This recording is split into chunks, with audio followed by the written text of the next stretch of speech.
we play and add random cameras to the feed today.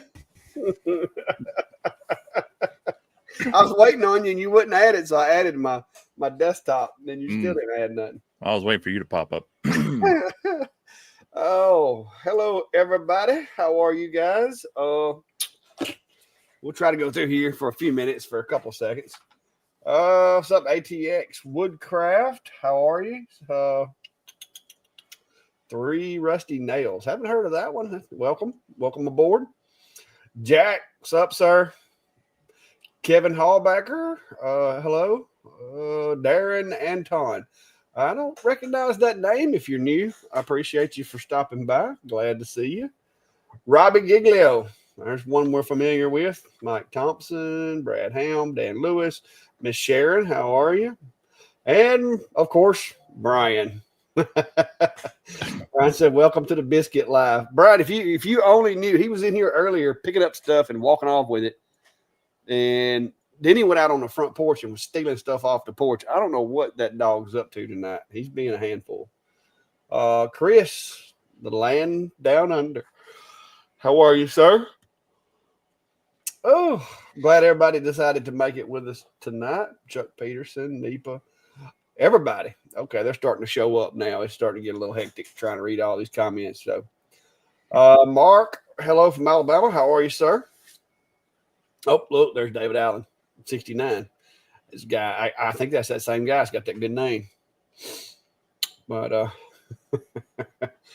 but yeah, how's it been going over at your place, Steve? I've been seeing all of the AI creations you've been coming up with, and all of the printing you've been doing. So you've been showing off.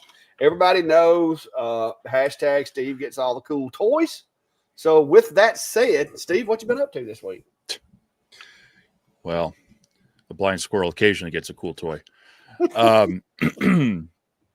Yeah, actually, in the office tonight, there we have got a camera going of the printer. That's the Eufy Make E1 UV laser. It's the Kickstarter launches in a day and a half on the 29th. So you've probably been seeing in various feeds, a number of people have been putting some information out about these. I'm a little behind the ball in getting anything much out on it, but trying to finish up some things so I can get a bit of a overview video done in the next couple of days. But yeah, I've been playing around some more with it, trying to figure out all the features. So of course we've got cell phone cases here, and this is one of our cats, Jeff, and I was able to print that on a cell phone case. And this was done in like 5 minutes.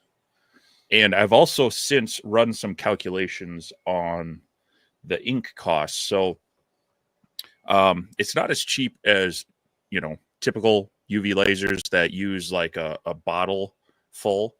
They're ink cartridges, kind of like you put in an inkjet printer. So it's about $43 per cartridge, and they come in a set of it's CMYK.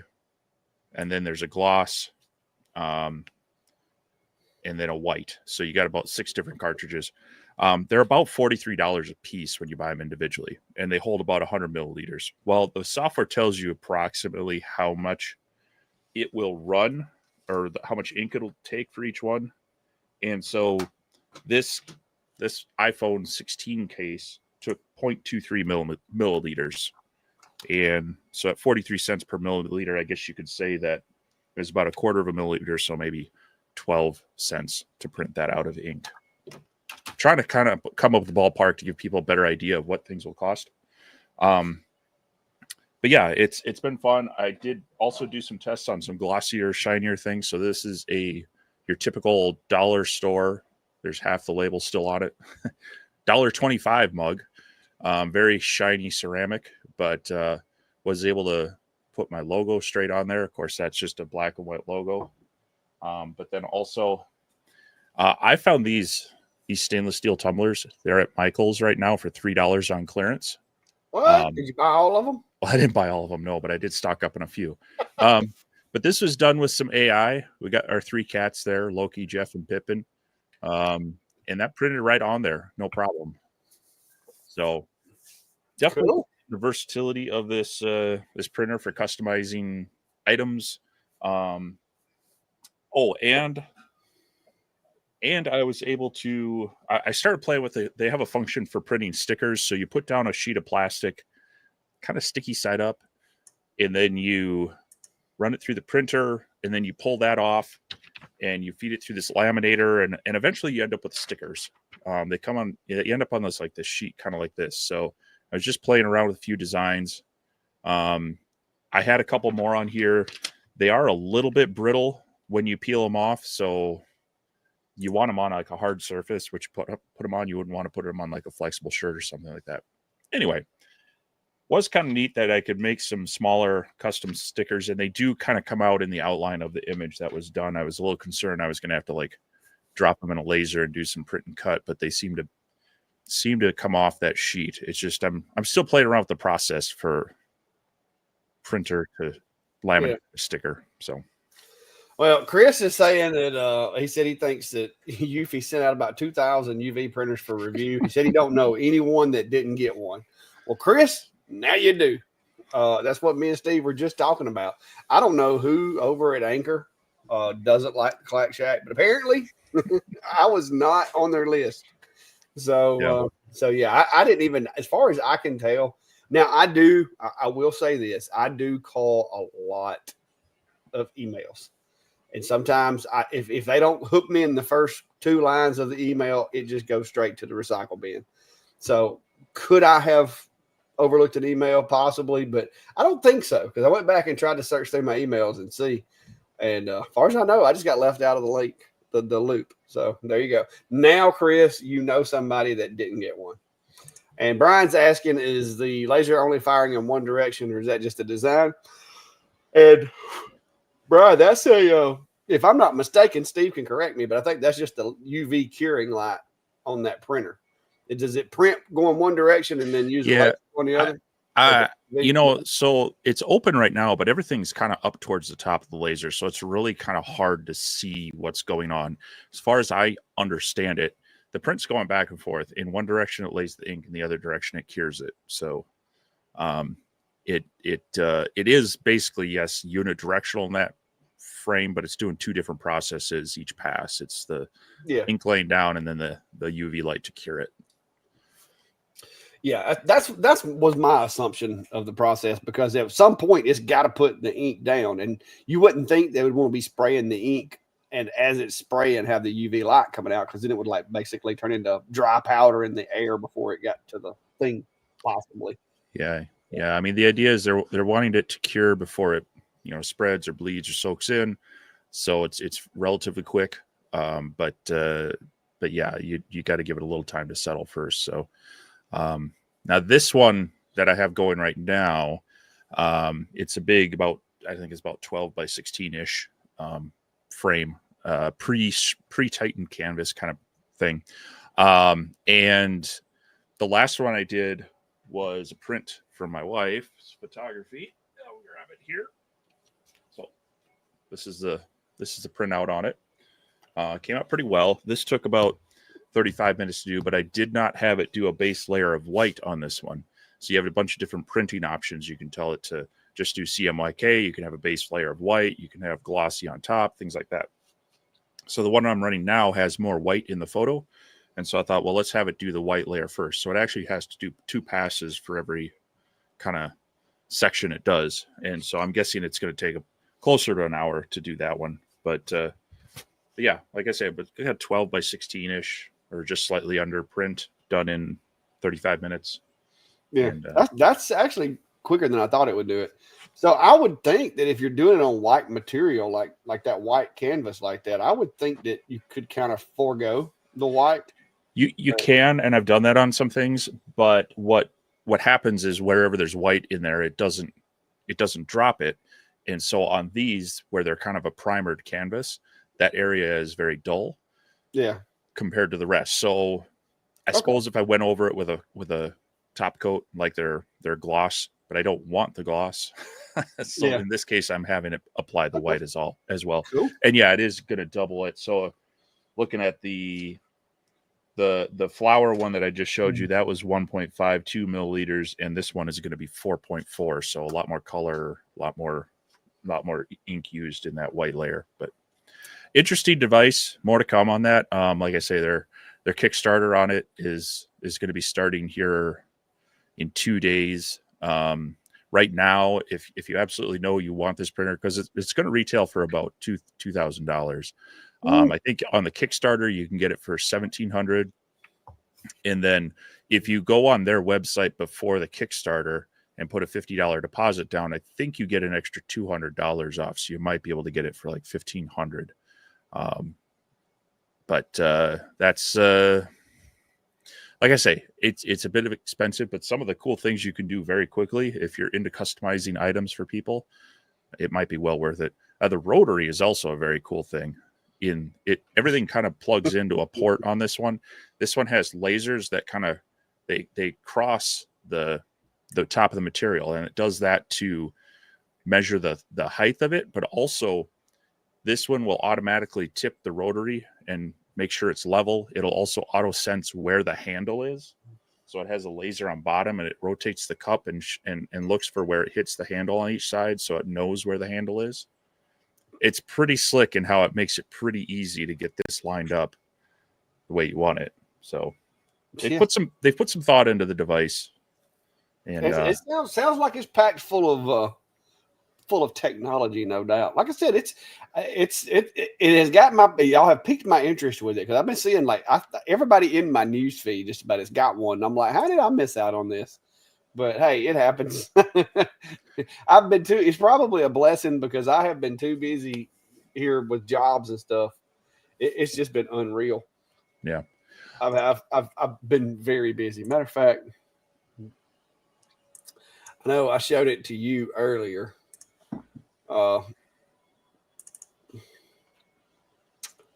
But yeah, I had a customer come in earlier. I don't want to put the name out because he hasn't received it yet. I thought I had a picture. Maybe I don't. So a couple of other nice things about this printer is, one of the issues with traditional UV printers, they're big, they're industrial, they cost money and they take up space. So this is much more like your consumer or small business size, and with that comes a lot of maintenance. If you leave the ink set up and don't use it, typical printer, you have to run at least a basic job to keep that ink flowing, or a maintenance cycle. This one, you leave it set up and plugged in, and certain time intervals, it will kind of just cycle the ink a little bit. And if it sits for too long, it has a cleaning well that it will purge the ink out of the lines, but replace it with kind of some of that liquid they have in there to kind of keep the lines clean and clear. Then when you go to use it again after, a couple days of sitting, it does take about a 15-minute cycle to reprime the lines. But the idea is it's going to prevent a lot of that maintenance from occasional use versus business that might be running things daily. So, and they have been talking about trying to look at other inks to be able to print on more flexible items, but also bring the cost of that down. So they are working on stuff. So hopefully we'll see that. So yeah, like I say, hopefully here Tuesday, I'll be able to put out an initial impression video, give some good overview on it. There'll be a link there if you're interested in the Kickstarter, which if you are planning on using it and you want to support me, it's a great way to use that link again. But as always, I'm just happy to test these things out, try to give you some good information on them. There was another question about, does it come with the rotary and laminator? No, the base one is just the printer and a first set of ink. The laminator and the rotary, I believe, are extras. So cool. Yeah, Greg, 157. That's where we're at so far. Brian wants to know, if they show up at your door, can we get some swag before you call the cops, since you're printing so much stuff? I took a whole bunch of mine to Maymay's this past week for the open house and gifted some folks with a bunch of stuff, because I'm like you. I put my logo on so much stuff. Eventually, it's like, okay, I need to just donate some of this stuff to somebody. Yeah. No, I have. I do. I have a growing collection of stuff, including like like these beer koozies they did with the screen printer and other items. So and as well as I have a company wanted me to make some more shirts for them, and so I ordered a gang sheet of DTF transfers. It's you basically set up the size, and anything you drop on that sheet they'll print out.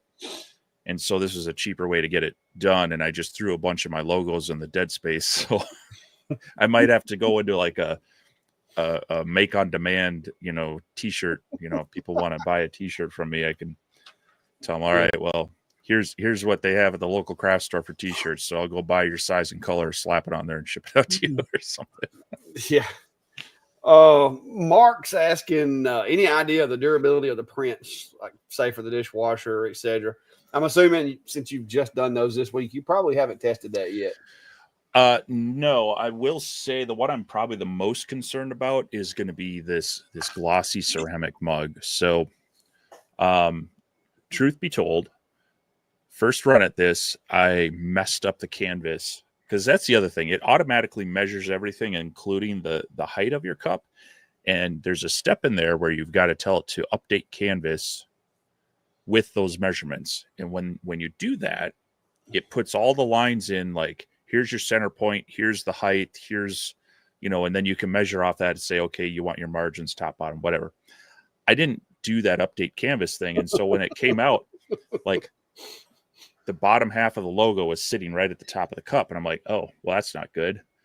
So I was curious, could I scrape it off? Now, this was right away, and I was able to kind of take a metal razor blade and scrape it off the glossy ceramic without really damaging the gloss coat on the ceramic. So I'm guessing that with enough abrasion, yes, this will come off of items. Now, is the dishwasher going to do that? I don't know. But if you're going to use a Brillo pad on this and really scrub it. But that, in all fairness, if the material to stick to ceramic, I mean, that's like forged together. I mean, that is one of the hardest materials around as far as like, being able to scratch it and stuff like that. So if you painted it or if you used any other mode of putting that decal on there, it would come off relatively easy, like you said, with a scraper or something like that. Because it's really hard to hurt ceramic like that with a razor blade unless you're trying. So because it's like right up there with glass. But here's one of these plastic phone cases and my logo on there, and I mean, I'm trying to scratch at it with a little file, and it's staying on there pretty well. So I feel like it's going to depend on the surface. Like you say, ceramic's probably a worst case scenario. Yeah, that's like trying to get something to stick to a diamond. I mean, it's just not, because ceramic's not going to have as, it's not going to be as porous as some materials for it to be able to grip it and everything. And it's so hard. That is one of those materials that would be hard to do. Now, if you put it on there, like it said, let's say you had the ability to put the image on there and then put some glaze over the top of that and then fire it again, it would never come off. But without some ceramic glaze or whatever over it, I don't know that you could protect that real well. I saw Bittner Built put out everything you need to know about this printer, and I think it was about almost an hour long. I have not watched it yet. Partially from time, partially because I try not to bias myself with other people's opinions before I get too deep into these. But Elaine's saying he tried the dishwasher, no-go hand wash only. And so, yeah, we'll have to check his video out, see what he says about that. But, I mean, some of these cups, now the ceramic one and the stainless steel, they're fine to put in the dishwasher. And I've got some other cups that I was going to try that they say no hot liquids and no dishwasher. So we'll see. But yeah, like anything, there are going to be limitations to the durability. But on other items so far, like the canvas prints, the hardboard prints, things like that, so far it's been pretty durable. Including on the ceramics. So they gave us a bunch of these little ceramic magnet things. Yeah. And one of the features they tout, I don't know if this is going to show up too much, but you can kind of see that raised look to this. That's multiple passes of the white building up the base layer to give it kind of that textured look, which is cool, but it takes a lot more ink and a lot more time compared to just the flat image. I'm not really sure what that bar is in this photo because it's showing up in both of them, but yeah. Probably something in the image that you didn't. Yeah, but the software did. Well, it may be baseboard behind because that's our cat my wife had just on a stool, so with some weird flash photography. But Greg's asking, what is your hat patch material? I don't know if he's talking about the hat that you have on or like your go-to. I don't know. Sure. So this is leatherette that I purchased from. It may be a seller on Etsy or it may have been on Amazon. I've bought both, and so it's the pre-adhesive stuff. It's not from Lone Star. So I've had decent success with that. I've got a couple of hats where I've worn them for probably a year and a half, 2 years, just to see how durable and whatnot. Now I don't wash them by, soaking them deep in water, but I'll wear them pretty consistently. Now the company that I've worked with a few times around with their scratch acrylic, and they had that kind of fabric based or fabric backed leather. I did the keychain video on that with that fancy glue. They actually reached out to me and they're sending me a new pack of their new stuff with the adhesive backed. So I'll be able to see if it's any different from the typical, leatherette stuff I've been getting. And I do also need to get some Lone Star stuff in to do some comparisons there. Yeah, I need to get caught up where I can do me a couple of hats. I've got that orange and silver and black acrylic. I really want to make me a hat with that logo on that silver and black and orange, but I hadn't got a chance. I bought the hat press and everything, and so far I haven't even used the hat press. I got it, and I think I did use it on one. I did one with it, I think, but I haven't done a bunch of them. I was really thinking I might do more than what I have, but I've been swamped here lately. Yeah. Big Mike's asking, is the print flexible enough to print on a leather hat patch? That's a good question. It's going to go down on the leather hat patch just fine the first time.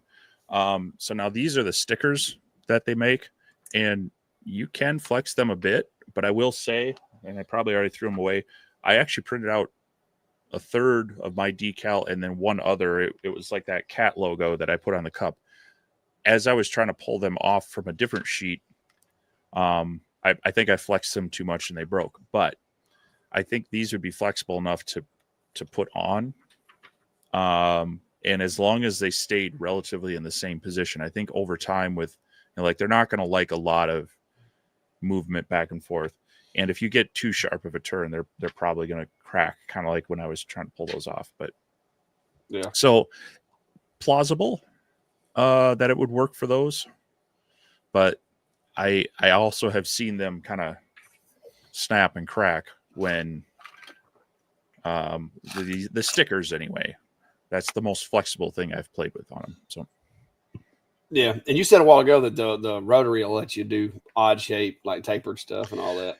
Yeah, they actually in the software, and I'd show you, except for it's running this print right now. Well, maybe no, I probably would have to switch it out.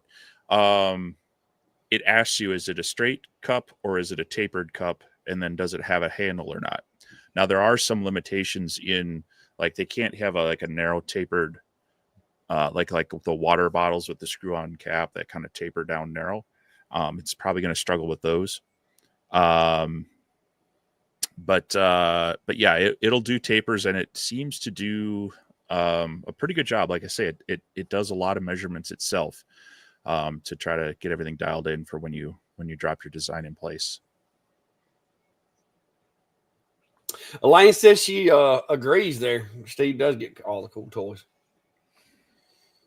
Well, this is one of a few I've gotten that you haven't.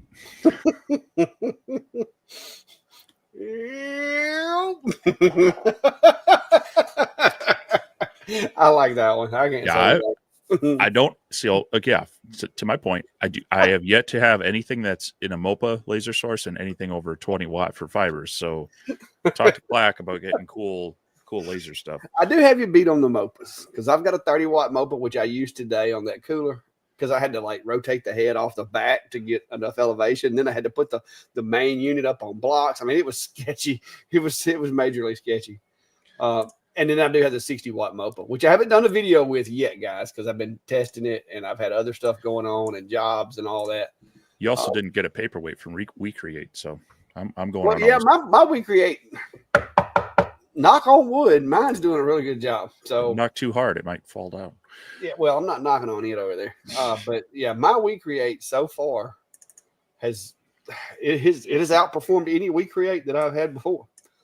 So I can't complain about it. Oh, here it is. Let me show y'all this sketchy Mopa job right here. This was sketchy as crap right here.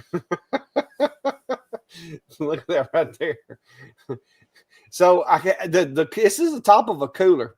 This is a metal painted cooler with stickers on it that this guy got. He's getting it as a retirement gift for a friend of his, and he wanted it engraved on the top. Well, we were at first thinking that it was just going to engrave the markings off of it completely. But then I was like, you know what? I'm using a Mopa. There's a chance that I could just like change the color of the paint. So let me try to do that. And so I got to swap this picture over, but I don't want y'all to see all of them just in case. So I set the settings basically to use anodized aluminum settings, hoping that I could take that blue paint and maybe turn it into like a gray or a white. And so I set the settings and we lined everything up, and I had like painter's tape grids laid out. I had 170 by 170 square laid out to frame. I mean, we're doing everything we can to make sure this thing is perfect. And the guy's sitting here with me. He's got the glasses on. He's happy. He's enjoying this. And his wife, come to find out, his wife actually does like she does a lot of like sewing and embroidery and stuff. And so she was loving it. She's like, man, these machines are cool.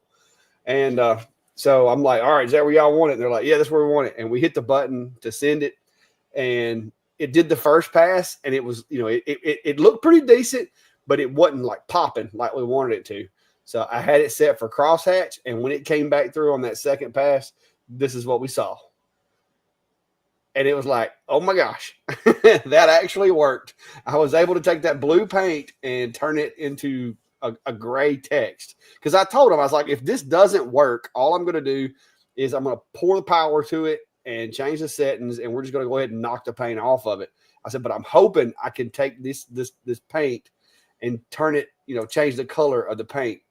And as you can see, it did exactly that. It turned it into like a gray. This kind of looks blue on here, but it was like a gray with maybe a hint of blue.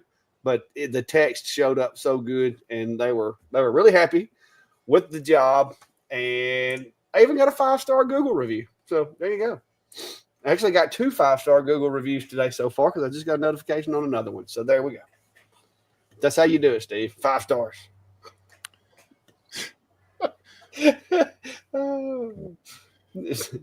Make up for them random 1-star reviewers.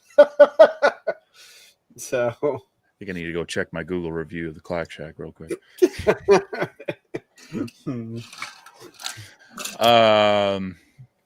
Anyway, yeah. So there's your one. I think you talked about that. Yeah. About having its own. Not sure on the life of the print head, but yeah, it does the self cleaning to purge the lines. And like I say, it's got 6 cartridges on top that are the actual ink cartridges, and then there's on the side there's like this cleaning solution well that it pumps fluid in and out of. They say if you're using it like 3 or 4 times a week, it's probably going to last about 2 months for that cleaning cartridge before it needs to be replaced, because I'm assuming it kind of gets watered down with ink as it flushes through and such. But so that's supposed to prevent the clogging issues. And I can say, so I was out of town on a trip for work for about 2.5 days this week. So I left Tuesday and didn't get back till late Thursday. Didn't do anything with the Thursday. So this one did sit for about 3. Actually, I really don't even think I did anything with it on Monday. So probably sat from Sunday till Friday without me using it, but it was turned on, and it had done its thing to where I came back. I had to tell it to re-inject the head with ink because it had flushed it out with its cleaning solution. So cool.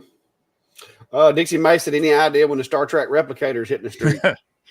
Hey, it feels like really does feel kind of sci-fi ish with all the things that are coming out these days. Yeah, it's really cool.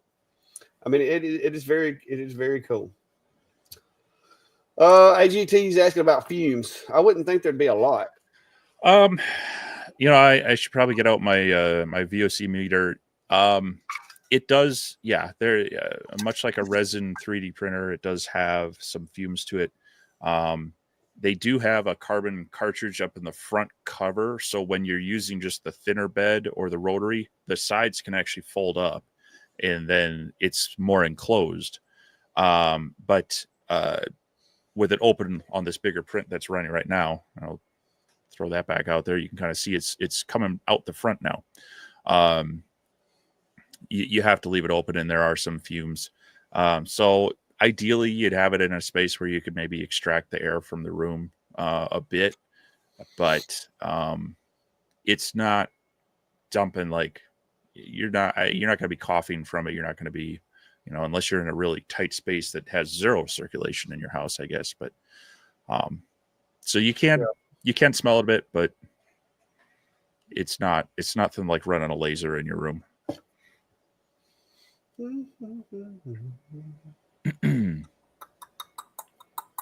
Let's see here. Ryan's our Ballard design. Ryan there says, my problem with hats people sell is I have a monster noggin. Every one I bought doesn't fit me well. I need to try one on first. I hear you. I got to be careful how I phrase this. I have a larger diameter noggin than others. You got a big head, right? Yeah, Clack would say I have a big head. So yeah, it can be it can be difficult buying hats sight unseen because sometimes you get them out and then you're loosening that strap in the back down to the last one or two pegs, or that Velcro's getting awfully narrow. So I feel your pain there, Ryan. Travis, I'm guessing you're talking about a CNC. Says it should start lower left, but actually starts in upper center of the material. Any advice trying a free 3018 out? That is set up when you design the file. So wherever you set your basically your home point in the file is gonna be where the machine sends it to. So whatever's written in the G code, when you take it from say Carvico or VCarve or easel or whatever you're using, when you export that file, that is set prior to that export. So if it's starting somewhere, you got two options: either just own it and go with it and set your point of start in the top, or go back and redo the file. If it's a file that you've purchased or got from somebody, then you're just going to need to just go ahead and just run with it. But then I would be a little concerned about speeds and feeds as well, because unless you have it to where you can adjust those on the fly, that could be very bad when you put that in there. If they've got a bigger machine and they're running their speeds and feeds, that could be some issue. So you think of any other reason it might be, Steve? No. I mean, really where your origin is set is between the software and the hardware is going to make the biggest difference on that one. I see that more often in lasers where people either they set their origin incorrectly, or when you get a file from, say, like someone running an Xtool D1 in Lightburn sends you a file, and you're running on a laser that doesn't home in the upper left but the lower left, it'll be flipped. Things like that I see. So if you're not creating the file yourself but you're importing it, it could be a machine that had a different origin set up. But usually in most CNC software, that's step one, is setting your origin and your dimensions of your actual work area. So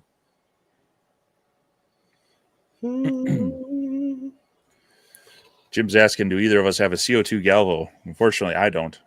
No, I don't have one of them. And I mean, I would like to have one. I think that would be cool for tumblers. If I can't get a solution for my tumbler machine, I think a Galvo CO2 would be ideal for tumblers.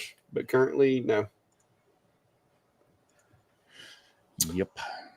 And I got enough of them sitting around at the moment. So I agree. For that case alone, it would be nice. But yeah, that's really the only thing that comes to mind that I would say it would be really nice to have. Everything else I can pretty much do with what I got. Yeah. Because between the UV Galvo and the fibers, there's not many materials that I can't do with a Galvo. Oh, Tim Arthur says he was in his first craft show over today. It was an overall great experience, but was so anxious in the beginning. And yeah, new experience, new things, especially if you're not a naturally extroverted person who just likes to get in people's faces anyway. Yeah, that can be a difficult kind of ease into it. But you know, like anything, the more you do it, you kind of figure out what works and how to approach people, but not overly, pressure them. So yeah, I have a hard time approaching people and talking to strangers.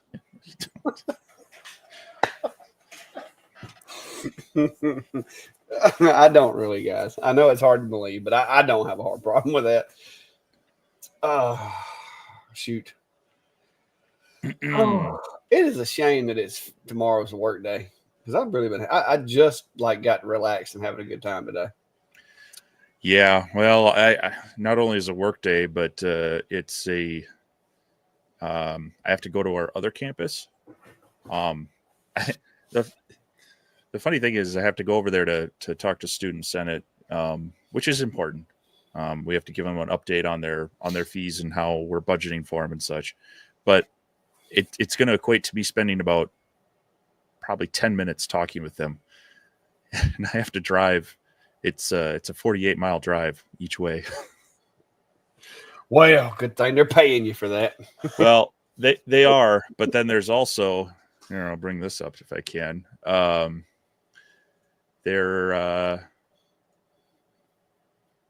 This is tomorrow's forecast for us. Normally we don't get the dark red or even the red. It's usually the low to medium for severe storms. Some of them say there's a good chance you're going to get rained on.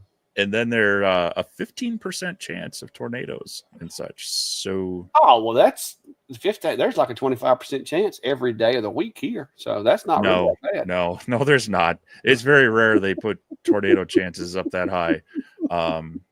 So I don't know if this is the typical weatherman hype, or if I'm going to be dodging large hail and twisters on the way back. But no, actually they say that we're supposed to get some storms overnight, and then it's going to have a little break mid-morning to early afternoon. So I should be able to get over there, have the meeting, get back. But yeah, it's going to be an extra fun work day for me, having to hop over there to talk to them.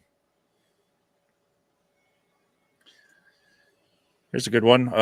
Sharon's asking, do either of you have a suggestion for engraving a felt wide brim hat? I'm scared to try as I only have one extra hat. I don't do leather, so wonder where to start from. Is it real leather?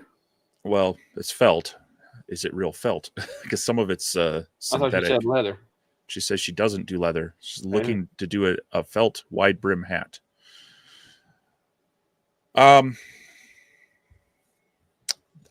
I would say if you can get even if it's so there's cloth fiber felt and then there's like synthetic polyester felt. I don't know how compatible the two are, but you can usually get some inexpensive felt scraps at a cloth store or a craft store. I might start there with kind of dialing in the settings for whatever laser you're using.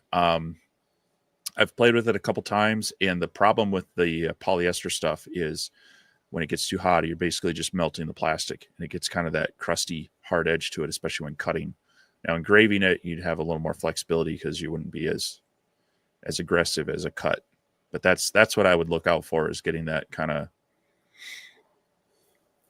if it's polyester versus more of a fabric fiber based. That's where I would be concerned. But I haven't done a lot of it, and a lot of it's been like cutouts for the bottom of pen boxes and such, where I've used some of that stuff. So I guess I just never paid attention to they actually make hats out of felt.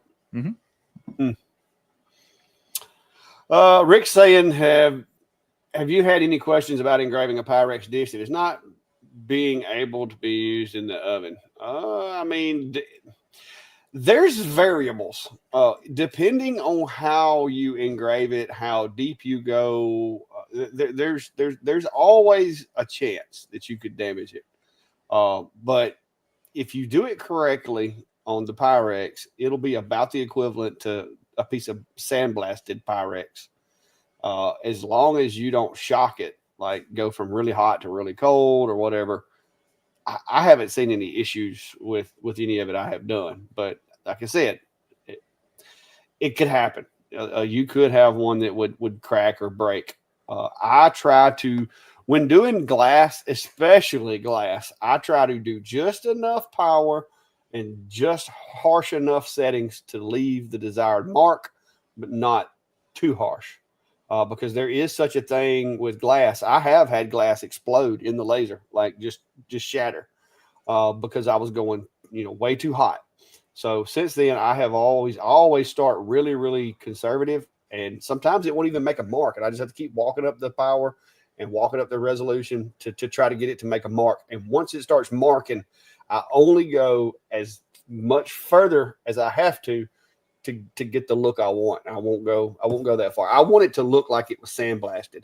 If it starts looking all crusty and like it's got salt glued to it, you're going way too slow because you're chipping out way too much material. And so that's the thing is I can't sit here and tell you that any Pyrex you engrave is going to be good for it. It depends on how you do it. So far, I haven't had any issues, but the way that I do glass and the way that you do glass, it may not be the same. Not to mention, glass can be different as well. Different hardnesses, some of the like crystal, the higher the lead content in crystal, the little more forgiving it is. I mean, there's a lot of variables that go into it. So there's never going to be a definitive answer of yes or no on something like that, in my opinion.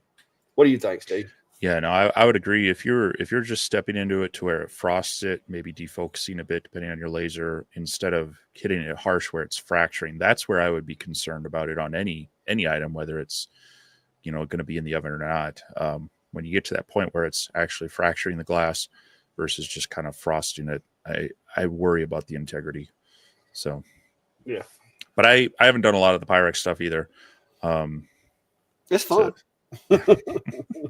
Especially around the holidays. I mean, even if it's only the cookie dish type stuff, the display model stuff, it's really cool. If it's just something that you're taking cookies to somebody's house for Christmas or whatever, it's the look is really, really cool.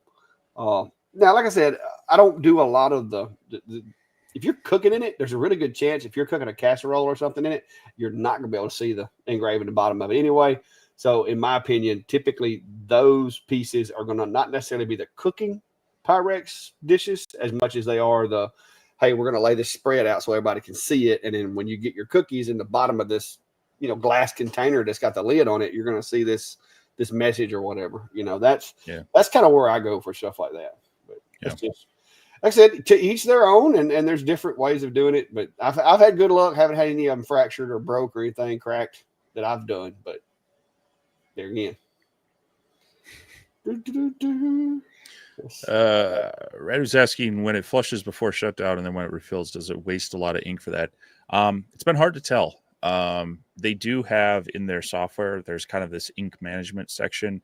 Unfortunately, I've printed a lot, and the only one that has gone down has been the white. I've actually had to replace the white ink cartridge because I did an excessive print where it had a lot of height on a large print, and that used up a lot of the white. But the others haven't really moved too much, so it's really hard to tell how much it does. It might be something I could try to reach out to the the engineers and say, hey, do you know how much ink it uses in one of these flushes? But it doesn't seem to be a whole lot. But like I said, it's really hard to tell from their software.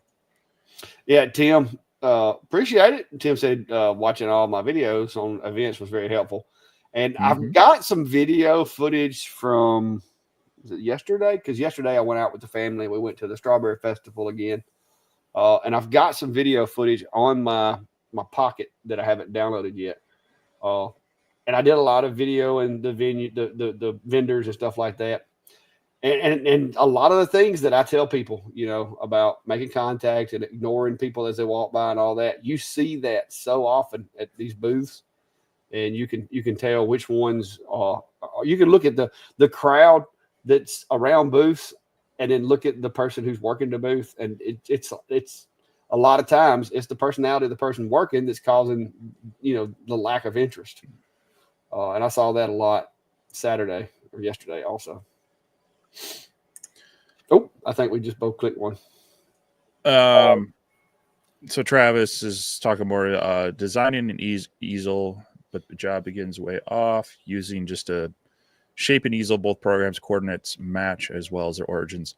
In your CNC control software, are you zeroing out your bit? So you're setting a 0 point versus there's the home point where the machine's going to go and hit off the limit switches, but then you can set your origin point or your 0 point for X, Y, and Z. That's what the software is going to base where it moves from. So if you have that at 00 home, it's going to go and move however much your design was off of 00 there. But if you set that 00 for X, Y, and Z somewhere else, then it should key off of there and might move further away. I don't know if that might be something that's getting. Yeah, it could be that, because he said it was I guess a new to him machine. It could be that it's actually going to the last 0 that was ever set on it, because those machines will remember the last 0 used a lot of times. They write them to temporary memory, and so when you turn it back on, if you don't reset the 0, it's going to pull that 0 from memory and use it. So that very well could be it, unless there's something with the post processor. I mean, I don't remember. I haven't used easel in like 2 years, so I don't remember all the ins and outs of it. But yeah, I agree. It sounds like there may be because like you said, you have a machine home and a work 0. Your work 0 is what you're setting in the software, is your work 0, regardless of your machine home. That you're going to have to set a 0. Unlike a laser, you don't really have to set the 0, but with a CNC, you're going to have to.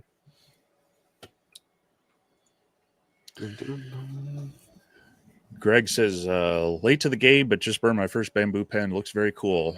I'm used to being the last one to do something. That is one of the, bamboo pens are one of the things that aren't as annoying to work with, because they're generally more of a consistent grain from one piece versus the boards, which are usually made up of separate ones. And that's why a lot of people get frustrated is they'll have a real dense layer next to a real lightweight layer, and one will be dark, one will be light, and trying to get those to be even is tricky. But the pens usually pretty easy, and they're usually pretty inexpensive. So glad you even if it was late to the game, you jumped in. So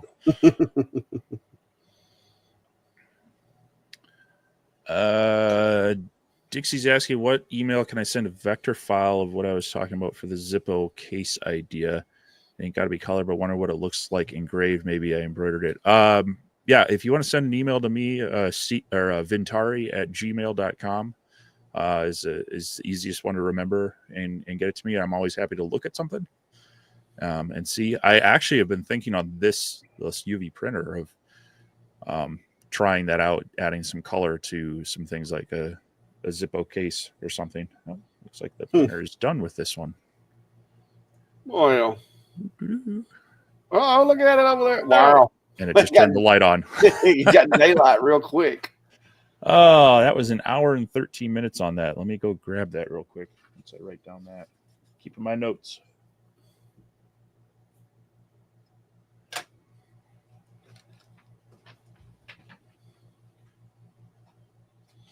Yeah, Travis. I think it's probably going to be it's probably going to be your work zero. It needs to be set. And that's what it's sounding like. I suppose I can. And there we go. Yoo-hoo. No, This is it's a Piper Cub. A friend of mine flew it down to our airfield one day so I could get a bunch of pictures. And so printed that out. Might have to give him this when I'm all done with everything. I'm gonna have a bunch of artwork I don't know what to do with. I can't believe you ain't printing like space shuttles and stuff over there. Well, I do have, like, I think I showed this one last week. This is a Balrog from Lord of the Rings. Mm-hmm. So I'll definitely have some things I can put up in the office. But I must have missed something. Steve's talking about I could have a conversation with a statue. Oh, that's what you're talking about when I was having a hard time talking to people earlier. When I got behind on my comments. Yeah, I'm not too scared to talk to people and start conversations. It doesn't really bother me. You know what I could show? I could drop that rotary in there and kind of show how it balances it out. Cool. If people are interested. Trying to go through these comments and questions, see if we got any others. Yeah, you should find a question to answer. Well, I'm trying to find them, and it's like when we answer one, there's like 20 more come. Yeah, it is kind of cool seeing some of the side conversations that happen in the chats. So, yeah, you'll squirrel if you're not careful, though.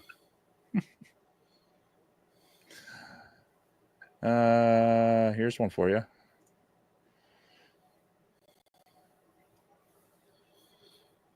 Two millimeter cast. I broke one of the shields. 2 millimeter. I don't do a whole lot of 2 millimeter. The most I've got some 3 millimeter from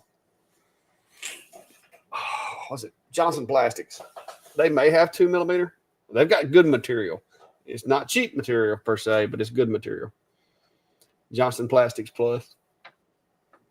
I ordered a bunch of clear for a job that I did on some baseball bag tags. And I had to have like 13 sheets of clear. And I didn't want to buy a 4x8 sheet, so I bought it from them. And I think I got some other little mismatched products with it just to have something to play with. Travis, no limit switches, so always started from 000. Yeah, but 000 on the machine and 000 on the work is going to be. I mean, you got to set a 0 somewhere. You're going to have to set that somehow with that machine. You can't just power it up and send the file and send it and expect it to work with a CNC. Unless it's some weird CNC I've never seen. You're going to actually have to tell the machine. You're going to have to, basically, you'll position the bit in your work area, and then there's going to be a button or something somewhere, and you're going to tell the machine, this location where you are right now is 000. Once you do that, then it should go fine. And what you're going to do is put it on the 000 needs to be the bottom. If you, from what you're saying, bottom left corner of the material, the bit, literally the thickness of a sheet of paper off of the surface of the material, or even closer if you're really, really wanting some tight tolerances. But that's typically how I do it.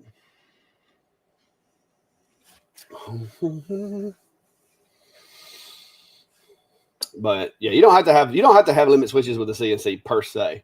I've run some of the other machines, some of the cheaper ones that don't have limit switches.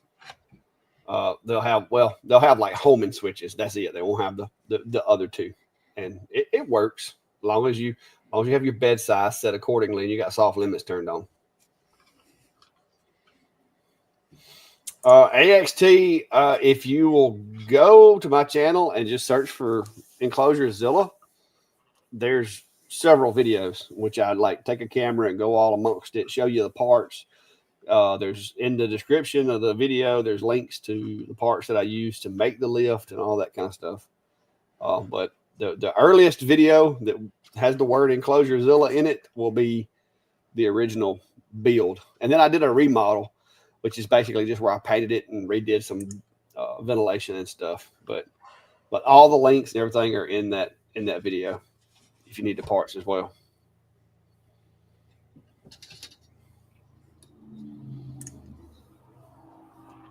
Simple. My way of doing things, and this is my logic for anything that I buy to add to my shop, is how am I going to make my money back? What is my market? How long is it going to take? That kind of thing. Or is this something that, I just want to play with and I want to use?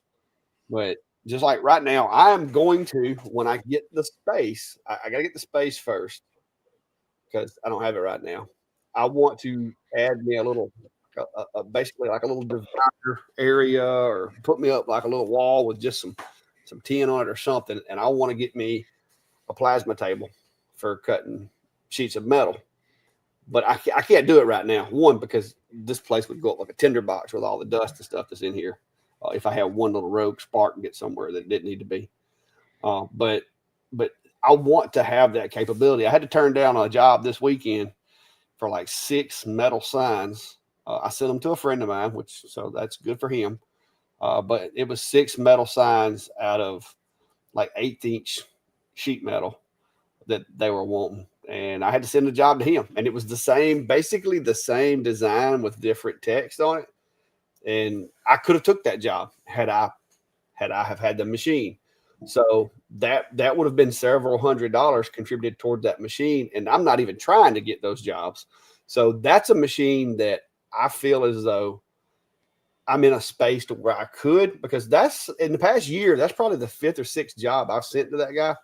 So I could use a machine like that. It's not going to be used as frequently as some of the other ones, but that machine I could, and it may take me a year or 2 to get my money back.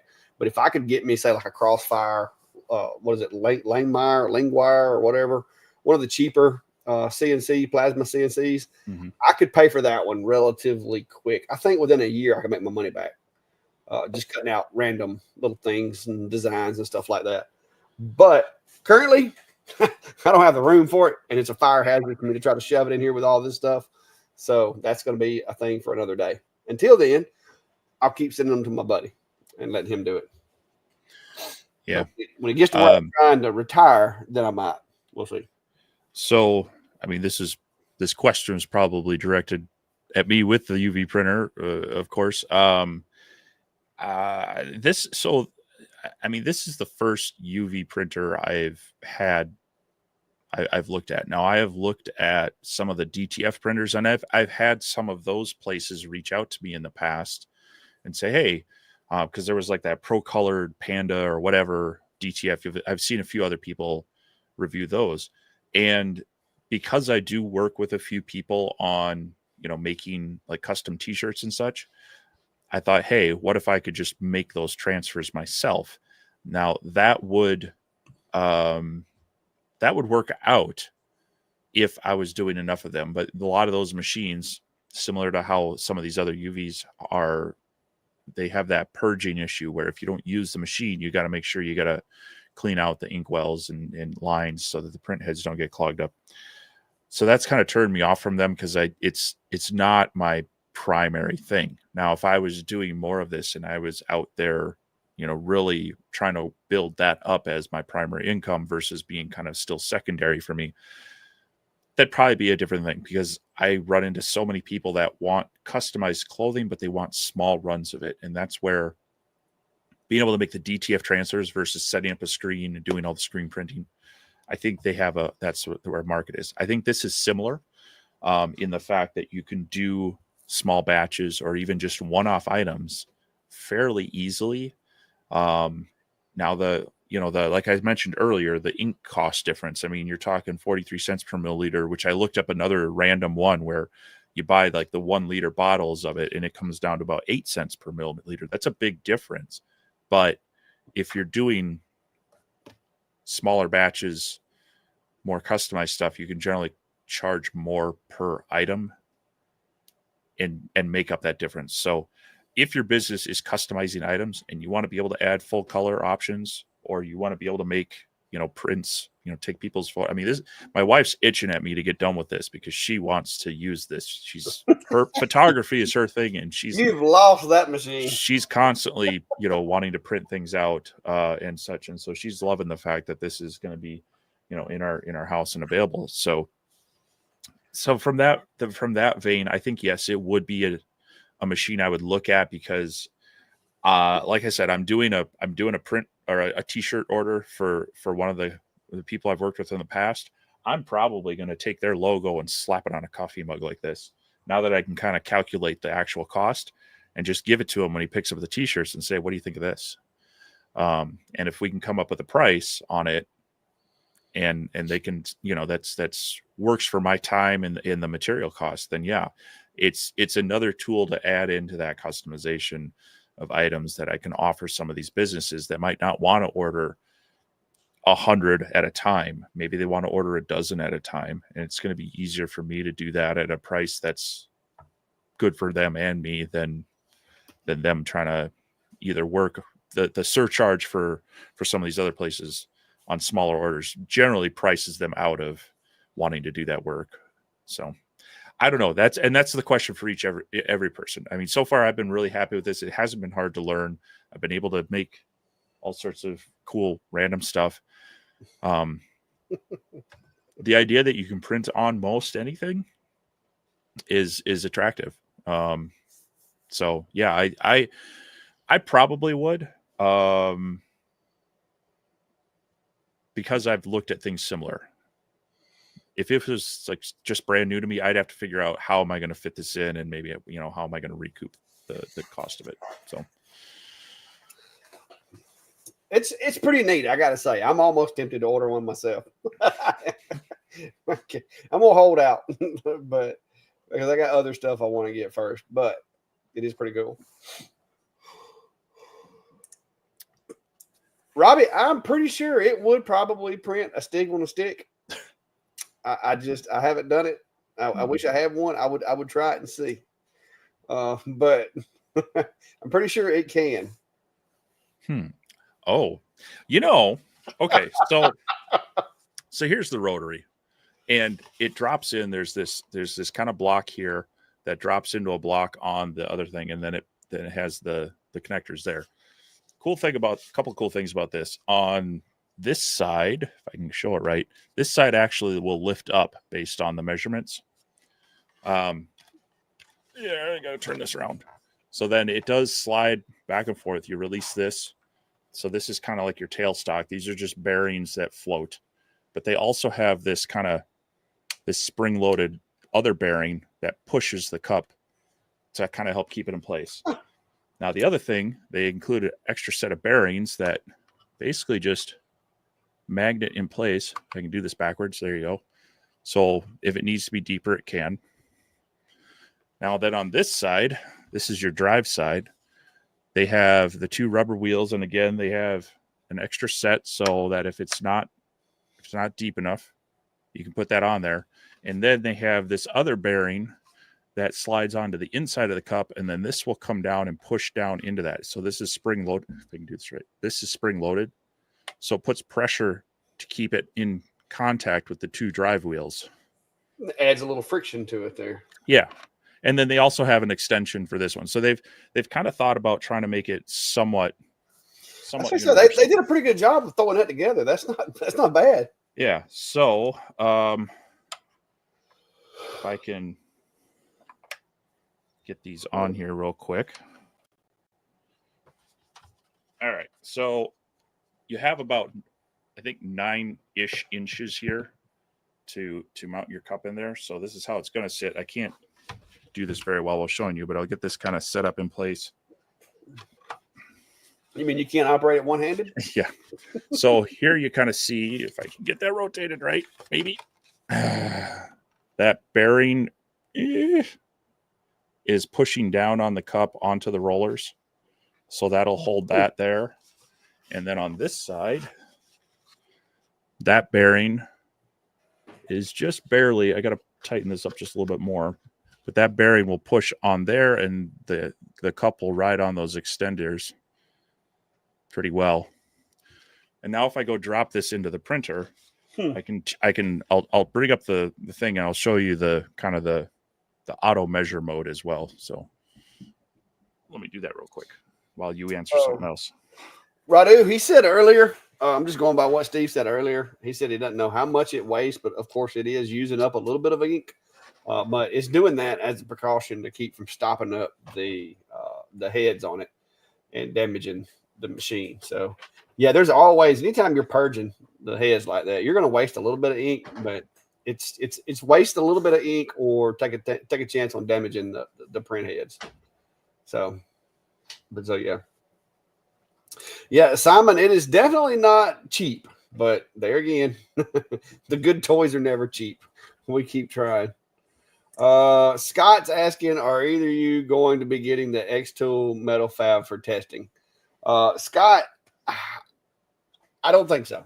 I did get offered to go to one of their rooms where they have the machine set up at and use it and do a video and all that cool stuff. But if they offered it to me, I'm not going to sit here and say I wouldn't take it. I might take it, but realistically speaking, I'm not jumping up and down to get it. Like I said, I really don't have anywhere to put the machine, first of all. And even if I did, I would be scared to death that I was going to burn my shop down without having a room for it that had, like some fire prevention aesthetics about it, So I don't see that in the future for me. I don't think they're sending out a whole lot of those things. They may eventually. And if they offer me one, like I said, I'll probably take it. I mean, even if I have to just like roll it over in the corner and hide it or something when I'm not using it. But I'm not trying to get one. I'm not soliciting it. Like I said, they did ask me to go to one of their what do they call it? Demo rooms? Ain't that what they call it? A demo room. Yeah, something like that. They asked me to go to one of their demo rooms and do a video and all that, and they were actually going to, reimburse me for expenses and all this. But me and Steve have talked about it, and right now it's a very expensive piece of machinery. Is it nice? Yes. If you have the budget for it, would it be something really cool to have? Absolutely.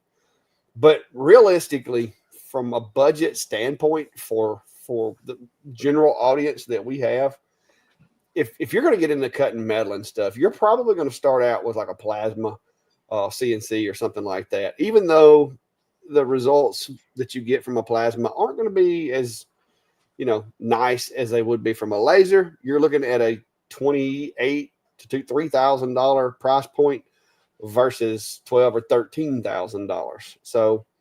So I think the audience or the customers for that machine, as cool as it is, I think it's a really small portion of makers that are serious about metalwork stuff.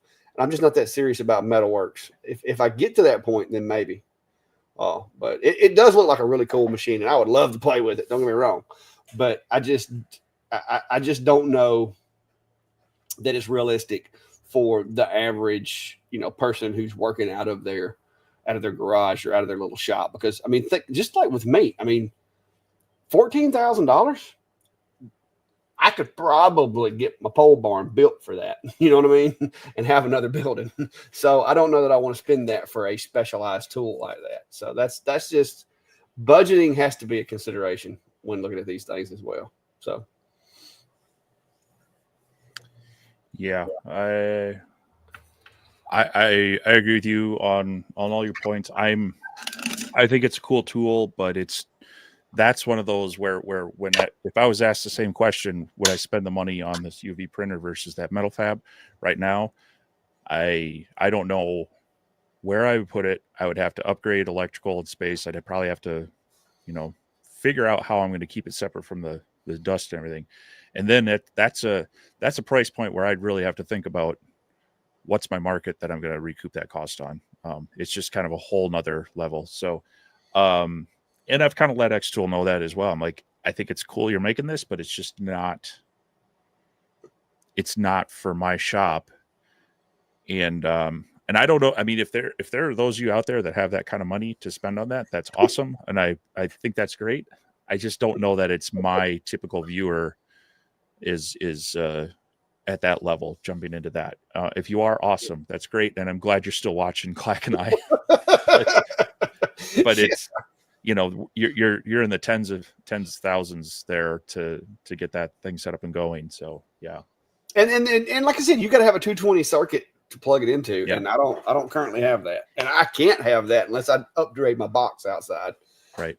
So it's very cool. Don't get me wrong, it's very cool. If I had a 3,000 square foot shop with plenty of space and somewhere I could put it, that I could like put tin or put some kind of metal on the wall so that I know that sparks aren't going to get underneath the wall and catch something on fire or whatever, I'd love to set me up a little welding station with a metal cutting CNC. Realistically, right now, I don't have the room for it, and I'm not set up for it. So it makes more sense for me to lean into the things that I can do than to trying to expand into other things right now. And that's where I'm at. I've actually got a welder over here, a wire welder that I do stuff with.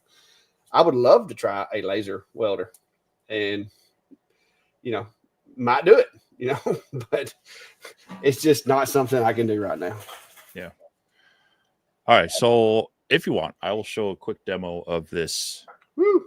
This Rotary. You explain what you're doing here. I'm going to try to bring up the software as well, and see if we can jump around. So this is the software interface for the Eufy Make Studio. They have some projects that you can pull out of there, and then you can have up to 3 canvases open at a time. This was some of the sticker ones I was messing with earlier. This is some of the VR or the AI things, and this was the. I can't get that one to come to the front, but ooh, mercy. Oops. So this one was kind of funny. This was the face swap one. That I may have to print this up and put it in my office at work. But anyway, so I brought up a blank canvas, and it sees that the UV printer is online here, and it also recognizes that I've got the rotary plugged in, which is kind of nice.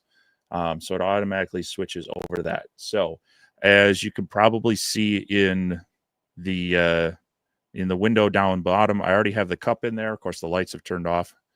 And what I'm going to do is I'm going to come up here and hit auto measure, and that's going to ask us. Someone was asking, does it do tapered? So it asks the shape. We got a either straight wall. We got the taper in there.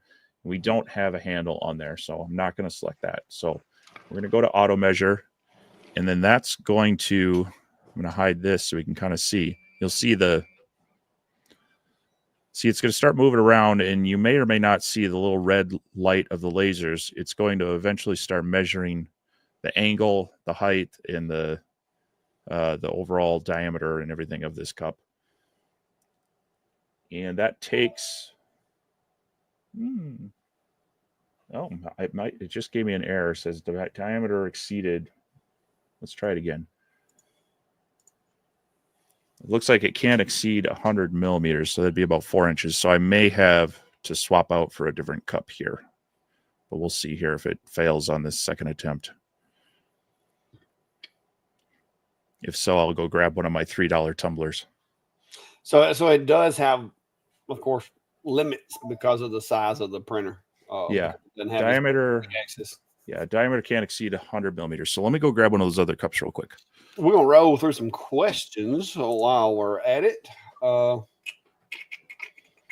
Yeah, I think it's I don't do a whole lot with the printing and stuff, but I think for that, I think it's going to be I think it's going to be a decent little machine as long as it holds up. I'm waiting to see how Steve's machine holds up and how well it does.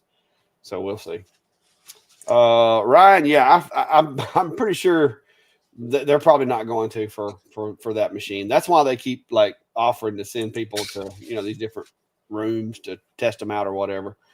And it's just like I said, I think it's a cool machine. And if I were into metal cutting and metal projects, that would be great. But you've also got to consider you've got to source your materials, and then once you get your materials, you got to handle your materials. You got to have it on hand to be able to use. There's just some more logistical things that come with it. It's not just having one. It's other things. Yeah, V, I got an invite to that one, but like I said, me and Steve have discussed this machine thoroughly, and I don't want to try to push it on you guys because it is very expensive, and it's just not. I'm not. I don't want to be like trying to convince you to get something, especially just on one day of use. You know what I mean? So it's just not against anybody that does. I mean, it would be cool. I wouldn't, me and Steve had talked about it, and I was like, I wouldn't mind having a trip to California, but at the same time, this isn't something I think fits our genre that well. I mean, small shop in your garage, little building out back kind of shops. I don't think the budget affords it. That's a lot of money. I could like literally pour my slab for my new shop with that money. And and I don't have right now, I don't have a foreseeable way of making my money back. When I bought that CNC over there, I had turned down, before I got that machine, I was getting to where I was turning down 3 and 4 CNC jobs a week. And I was like, okay, it's time. It's time for me to get a CNC, like a spindle CNC, because I need that capability. And so I bought it. And within a year, I made my money back, for the machine. I need to get to where, if I get to where I've got, people wanting metal work done, like enough of it, then, maybe we'll move forward. But I still say I would go with a plasma in the beginning, just because there's less cost to get into it. Yes, I'm going to have to spend more time with a wire brush wheel or sanding wheel or whatever, but it's cheaper. So while you're explaining all that, I did drop that other cup in there, hit the auto measure, and you kind of saw it moving around, did its thing, and you'll see it's fairly level there and centered, which is that's the beautiful thing about this. Anyone who's messed around with a laser and a rotary and having to set up a jig and double check your alignment, double check your height, they make this pretty slick. I was able to swap that cup out there real quick. So back in the software, this is the step that you got to remember. There's this replace canvas button. And once I do that, it will automatically resize the kind of the canvas to our material here. And they kind of show up a preview down there. So the next step is basically to drop our artwork in. And I have a lovely piece of artwork we can drop right in here. I'm just going to go ahead and drag this in here. It's a nice SVG file we've got. Now, you emphasized lovely. I knew exactly where you were going with this. Oh, you know what though? It's got that border. I should actually edit that. We'll leave it in there. So now what we can do is we can position it over here, and you can actually adjust your, like if you want it 20 millimeters from the top of the cup, we can actually adjust this, and that will move it around. And then we could, of course, resize it as needed. A little bit bigger. But then the other cool features on this one is the mode. And so we can do flat or we can do a pattern texture. This does take credits. It's kind of like the AI credits. So if we go into the preview mode, it's going to show our cup and what it's going to look like on there. And you'll see it's just kind of a straight printing, like I said, looking around. Oh my gosh. And we can jump back into editor though, but we can go to a texture. You can either have a pattern, so they have some preset patterns, or if we go by relief, it's going to do it kind of from color and looking at the item. And then we'll be able to see a preview of it as well. And this is one of the cool features they're touting about this, is being able to add that kind of the depth to it. Give it just a second to think. And we'll be able to jump back into the preview and see. You can adjust like the maximum height as well. So they give you a little preview over here. But if we come in here, we can actually come in and closer and look at that. And it's not getting a whole lot of, it's not giving us a whole lot of height. I think it added me some wrinkles. Yeah. You never know what you're going to get with these pictures, but anyway. So I don't want to do that. We really just want to go flat. That makes it easier. Then when you start print task, it kind of brings you into the final settings of it. Are you seriously fixing to print that? So we change from material. You got some either custom, but you have some other objects versus metal. Here again, we can choose either the CMYK or the white. The CMYK, the white is going to make your colors more, they're going to pop more, especially since it's kind of a weird silvery background. And standard quality should be fine for this one, wrinkles and all. So if we're okay with it, we hit start printing and it will send the file to the device. This is the nice part where the only thing I wish it gave us was a time estimate, but it gives us over here, you'll see how much it's going to use of each color.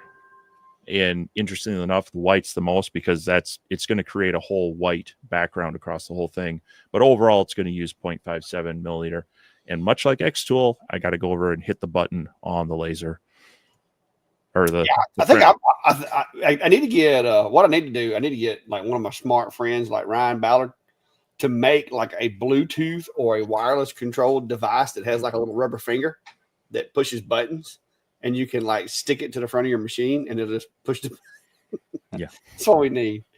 Like, was it back in the day when they had those little phone hanger upper Bluetooth devices that when you like, you know what I'm talking about? It had the finger that actually pushed the button on the phone.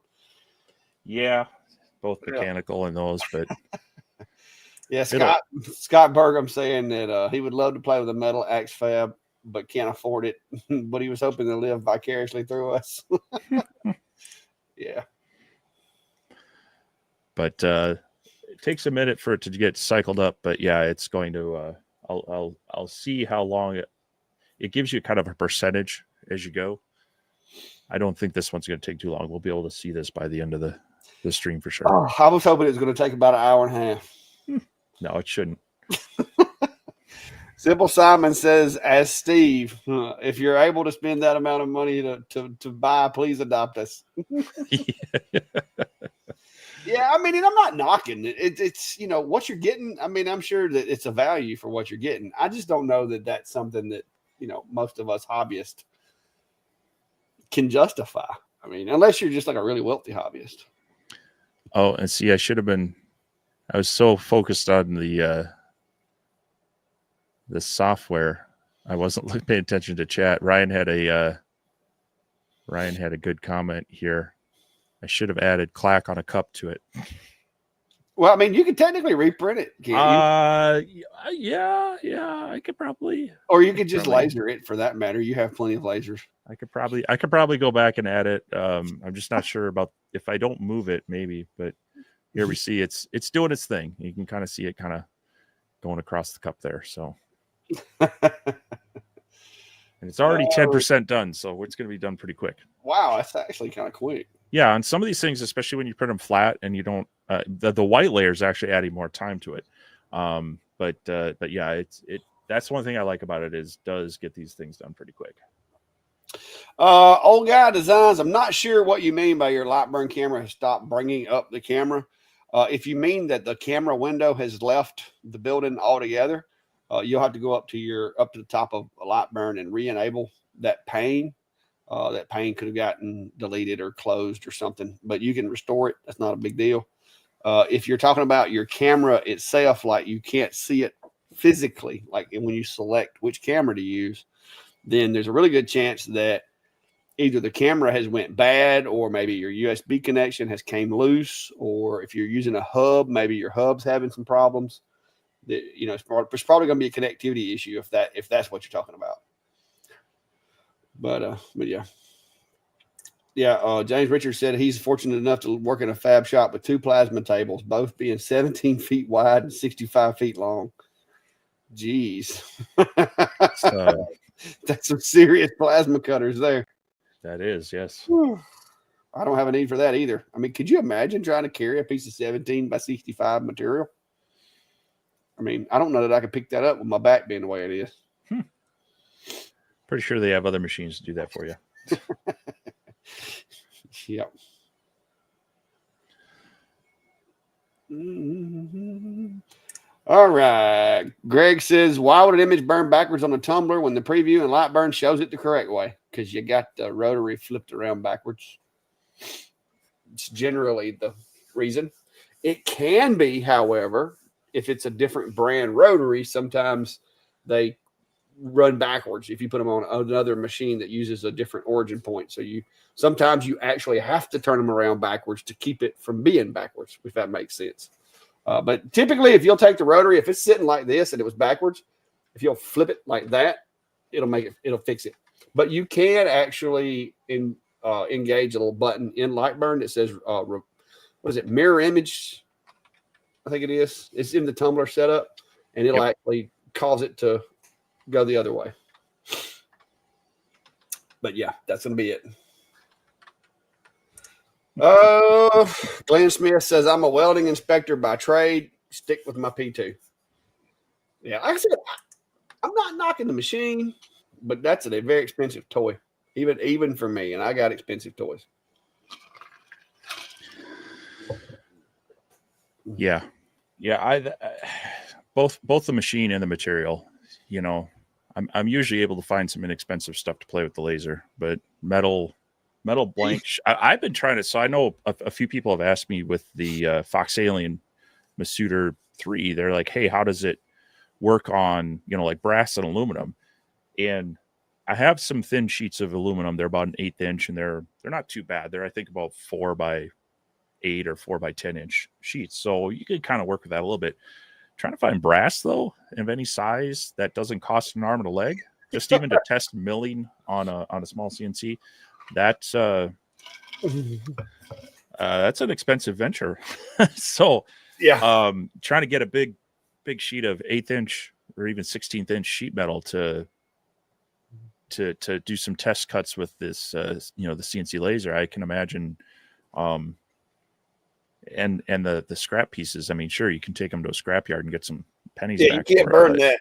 You can't. Yeah, it's just a kind of a you can really, like I say, that's one of those things. Going to have some forethought into the whole.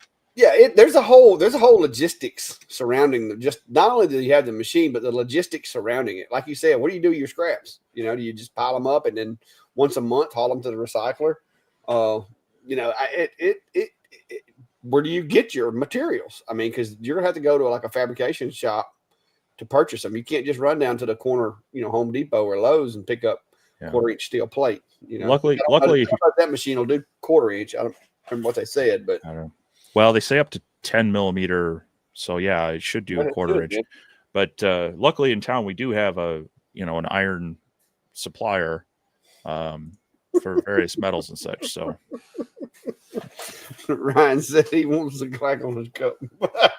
Well, let's see how it turns out first.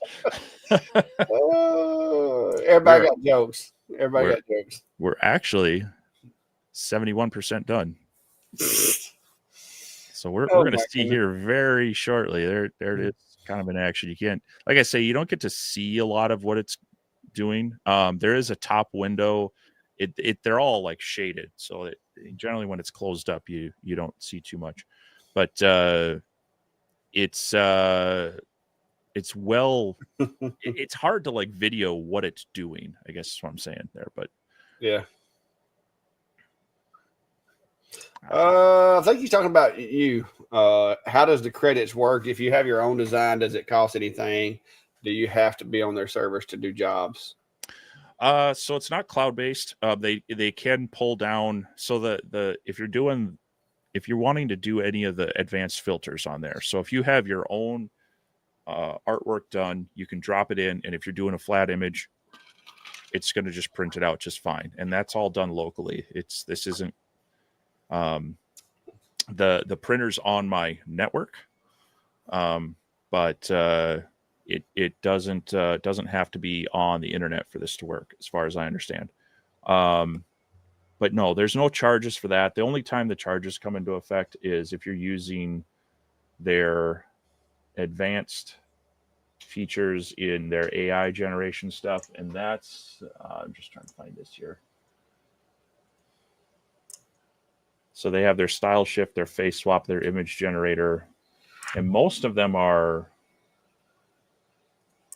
I want to say 2 to 6 credits. I don't know offhand because they gave us like a pool of credits to play with for kind of the preview thing.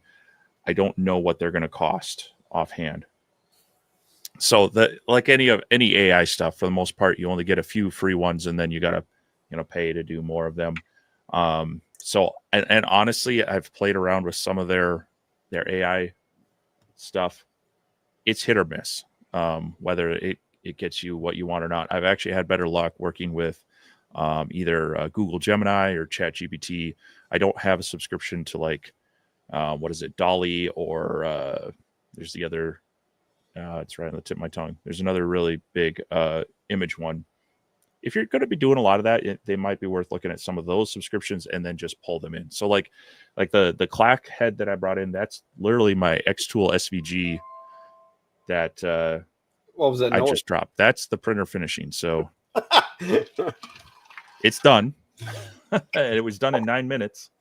Well, are you going to see about the text? Is it going to let you put the text on there, or you want to just not chance it? How much skill you got, man? How much skill you got? I don't know how. All right. Okay. Well, let's see. If I don't move now, in theory. Okay. So let me bring this back up. So in theory, because they have these alignment lines on here. Yeah.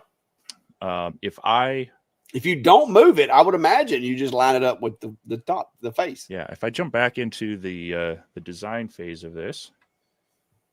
Can you change that into ignore, not output? If I bring in, it needs to be a cool text, by the way. All right. Add headline.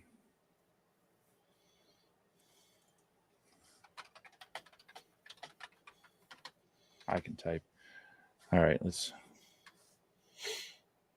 Now I'm going to need a cooler text than that. How about that? That looks a little like, I don't know, railroad car-ish. Trying to find something like you would use. Well, there you go.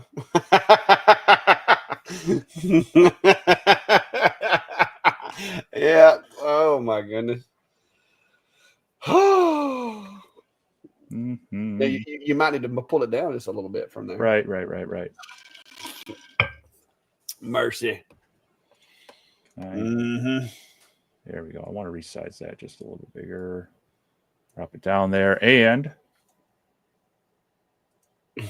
of course, it's got to be orange. Oh. Okay.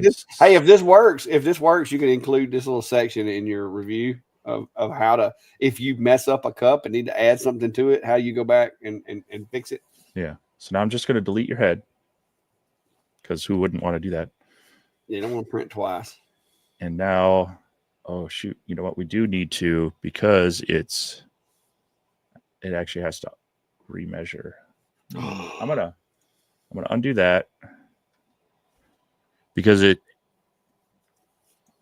you see down there on the bottom, it's now level. It's not level with the print head. I actually so it's got to re-level it. So we'll try this. I'm gonna go ahead and I'm gonna hit auto measure. Since we haven't moved anything. Like I said, I'm sure this will definitely answer some questions. Worst case, the name doesn't line up with the head. Right. So it's gonna go through its whole little thing here, and hopefully it'll line back up, but we'll see. In the meantime. Yeah, Jack's saying that he can get a 24 by 24 16 gauge sheet at Lowe's for $65. So yeah, the material's a lot more expensive. Like I said, that's just not a rabbit hole I'm wanting to jump down right now. So now I do like this little printer you got right there. I do like that so far. I'm a little disappointed that I didn't get to be involved in this testing. But that'll be all right. If I decide I want one, I'll just go I'll go get it, and I'll just have to figure out how I'm gonna make my money back. All right. Well, it's auto measured, it's leveled, I replaced canvas, everything still looks lined up. So, oops, I do not. Let me go back because I forgot to delete your head again. Yeah. I'm gonna take your head out of here, and we'll see what happens. because you didn't touch it. So technically it should be in the same spot, I would imagine. That's the theory. That's the theory we're going to go with. So, I mean, if it was a laser, I would say that would be the case. I'm not sure about this machine. I'm having zero experience with it. So let me get back over here in these questions while you're fixing that. Nate says, when I try to use material test in a light burn on my D1 Pro, halfway through, I get a lost connection error. Check the USB ports and they are not set to shut down. I can burn projects with no issues. It's probably going to be an error in the G code. I know for a while there, the S1, I think, and the P2 both were struggling with the G code from light burn test, and it was making triangles instead of squares. So my guess, if it's hanging up only when you do a material test, it's going to be something in the G code, something in that material test that it doesn't like. So I haven't used my D1 in a long time. I don't even have my Pro anymore. My buddy has it. But yeah, that would be my guess, is it's going to be something in the G code, because I said, I've had speed and power tests end up triangles with my P2 and my S1 before. Whew. All right, I closed the front lid this time, and so kind of get an idea of what it operates like without having that open. Mm-hmm. Like I say, it does a pretty good job of blocking most of the light. Greg said, if I can sell that cup that you designed, I can make my money back pretty quick. Oh, mercy. Oh, we have too much fun. I can't say anything though. I don't know if you saw the one I did the other day about the little short. Like it's almost every short I do now. I got a Steve on a stand over there in the background, monitoring my business, my work. Oh. Well, as soon as I get a little time here, I've got something in the works for you. Uh-oh. Yep. That ain't never good. Well, it's halfway through. Actually, we're a little over halfway. We're almost done with this. I mean, matter of fact, we made it cut it short before that machine there finishes.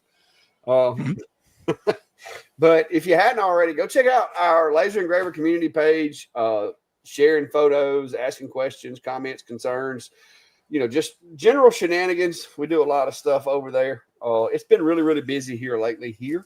So I haven't been as active as usual in the group, because it's been from job to job to job, trying to get stuff done. And I got machines showing up. I had this thing show. I had the Mega showed up, turned into a bit of a handle, because it was not, in my opinion, it was not quite ready for release. I've got it to work. I actually like the machine, but I'm going to have to make it into a practical version, because the Monport version is not cutting it. Like, the air assist is too weak. The honeycomb slides around. So I'm going to be heavily modifying the Monport Mega. But I think once I get my modifications done, it's going to be a beast. So I've got to work on that. But in order to be able to work on it, I've got to be able to lift it up to get in there and all this. And, second back surgery under my belt, picking up a 150-pound CO2 machine by yourself is not advisable. So I have me a little shop forklift of sorts ordered, and it's supposed to be here Wednesday. So whenever my little forklift hand trucks get here, I plan to lift this machine up and slide it out from the wall, go in and do my modifications and all that to it, hopefully within this next week. But I've also got this machine still that I've got to do my first impressions and my general overview on, which is an OhmTech 60-watt Mopa. Now, I know a lot of you guys got 100-watt Mopas. I ain't got there yet, all right, but I got a 60, so I'm almost there. I can now cut a hole through a coin. Let's just put it that way. I did a pass test the other day, and 200 passes cut all the way through a brass coin.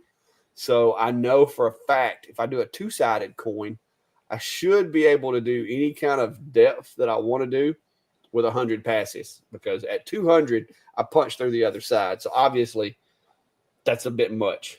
So I'm gonna play it around with that. I did have to take a break and redo my ventilation. I've swapped up to a 6-inch fan over here. I had to make a couple of cone adapters and stuff for the Mopas, but we'll see how that goes. But yeah, I hopefully be caught up on videos for machines. I'm still using this one. I'll probably do another video or two on it, maybe some project videos. But I've got this one to go. I also have the new consumer model Cubico came in, but I ain't got to it yet. They didn't even let me know it was coming. It just showed up. So I've got to do another. I'm going to do another video with it, comparing it to the one that I've already did the video on, and just see what kind of differences there are between them. And I think I'll be caught up on machine stuff for a while. So we'll see. We'll see about that. What else is there? I think that's it. That's all I got. Oh, I did get me a cool doorbell to replace that little one I had before. I need to do some videos on that stuff too, because I bought what's the Ring doorbell. Well, not the Ring, but what's the other one? Everybody likes. Anyway, I bought me a doorbell camera, and the thing took batteries, which is dumb.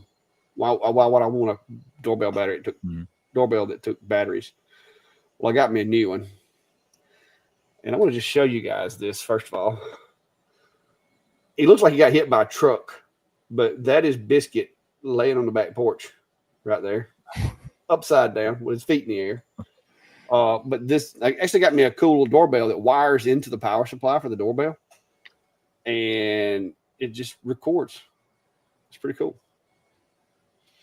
Yeah, the Oreo link. That's one I got, Jack. It was. I don't remember what kind of I did have, but it was not the Oreo. I had a Z-Moto. Then I got another one that was supposed to be better, but it wasn't. And now I've got the Oreo link, and I love the Oreo link. So highly recommend it. Working really good. I've had it in there. I installed it. Was it Friday afternoon? I think I put it in. Okay, I turned some more. We got more. I turned more of a Google Nest ecosystem here. So I turned the back deck lights on so you can see a little bit better. But look at that dog. He looks like he got hit by a car or something. He just laid out.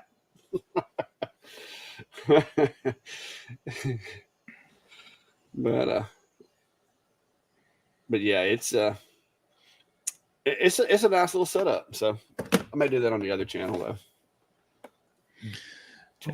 Night Drifter hasn't been completely a stream about the UV Make, but I've been showing a few features of it, and we're trying to do a clack on the cup right now. So yeah, he's making fun of me right now.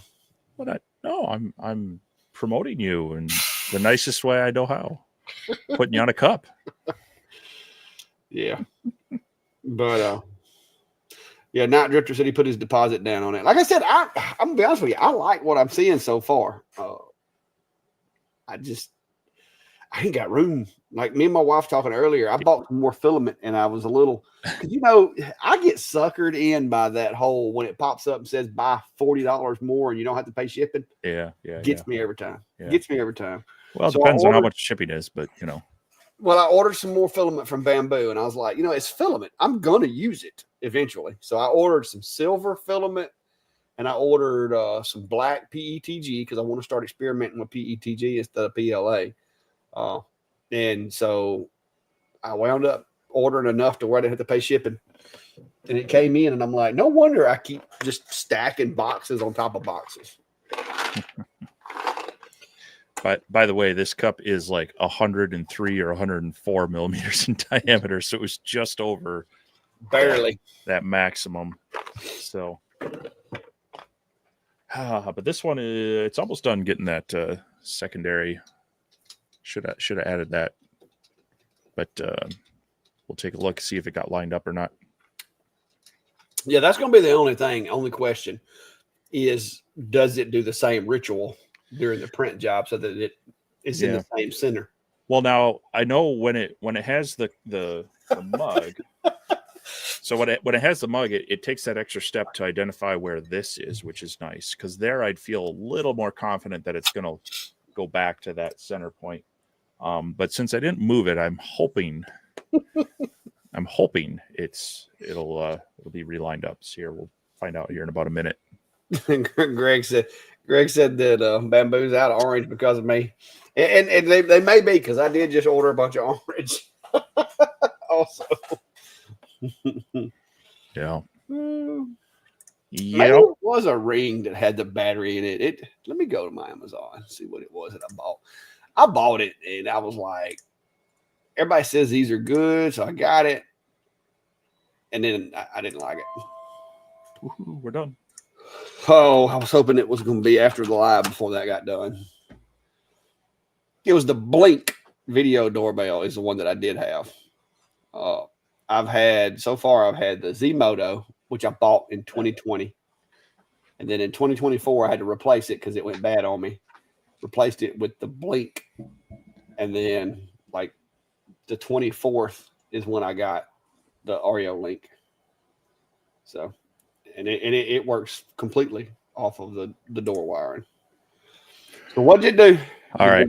Well, it did not line up perfectly. Well, now we know. It's off to the side. But we do have clack on the cup. So I guess I'm gonna have to reprint it, and if I do that, I'll take that line out around the outside. But I tell you what I'm gonna do for kicks and grins, because we haven't done this in a little while. I'm gonna go ahead and do a giveaway. I know what's coming. I know what's coming. So if hold on here a second, let me they already guessing at the hashtag. Oh, it's insane. Oh, all right, I gotta stop that. Share friends this. like you, I don't need enemies. So if you want to get a redone, properly made one, like I said, I'll make one out real nice. Oh, Norbert guessed it. Go ahead and clack on a cup. We'll give you about. Is it going to be the one that we just off-centered, or is this going to be a different one? No, I like I said, hey, $3 at Michael's right now. These cups are on clearance. I've got a few more. I'll go ahead and do this up right in one go. So, oh my gosh, there's a whole bunch of people. There's a whole bunch of people bidding thing. That is ridiculous. Y'all killing me. Oh, making me cry over here. So making me laugh so hard my eyes are watered. That's ridiculous. We'll run this. We'll give this just a couple more minutes for people to get your entry in there. You only got to type it once. I don't even know that you got to have it capitalized or not, but just go ahead and type that in here, and we'll draw in a minute or two. But yeah, this is just kind of the cool, fun thing that you can do with this is, and this is on metal. They also have, they provided a few sample materials. They've got some nice, they're kind of a matte finish white cup, so I'll be able to put some other things on those.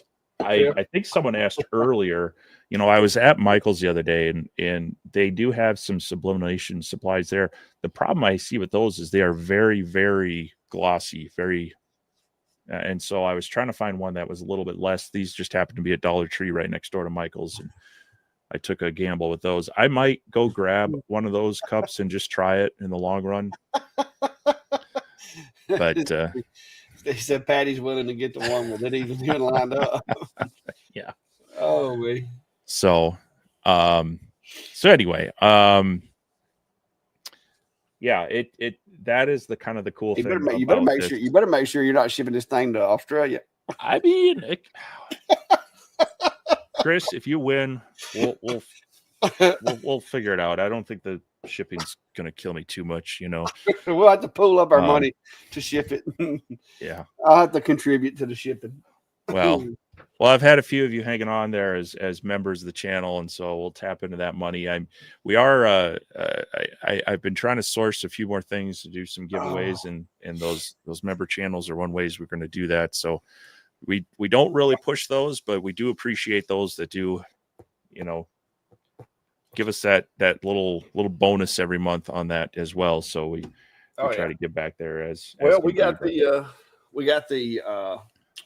Jinmitsu, the Kubiko coming up. That I'm gonna be getting. I'm gonna be unloading to some lucky individual here for too long. So I think we'll see.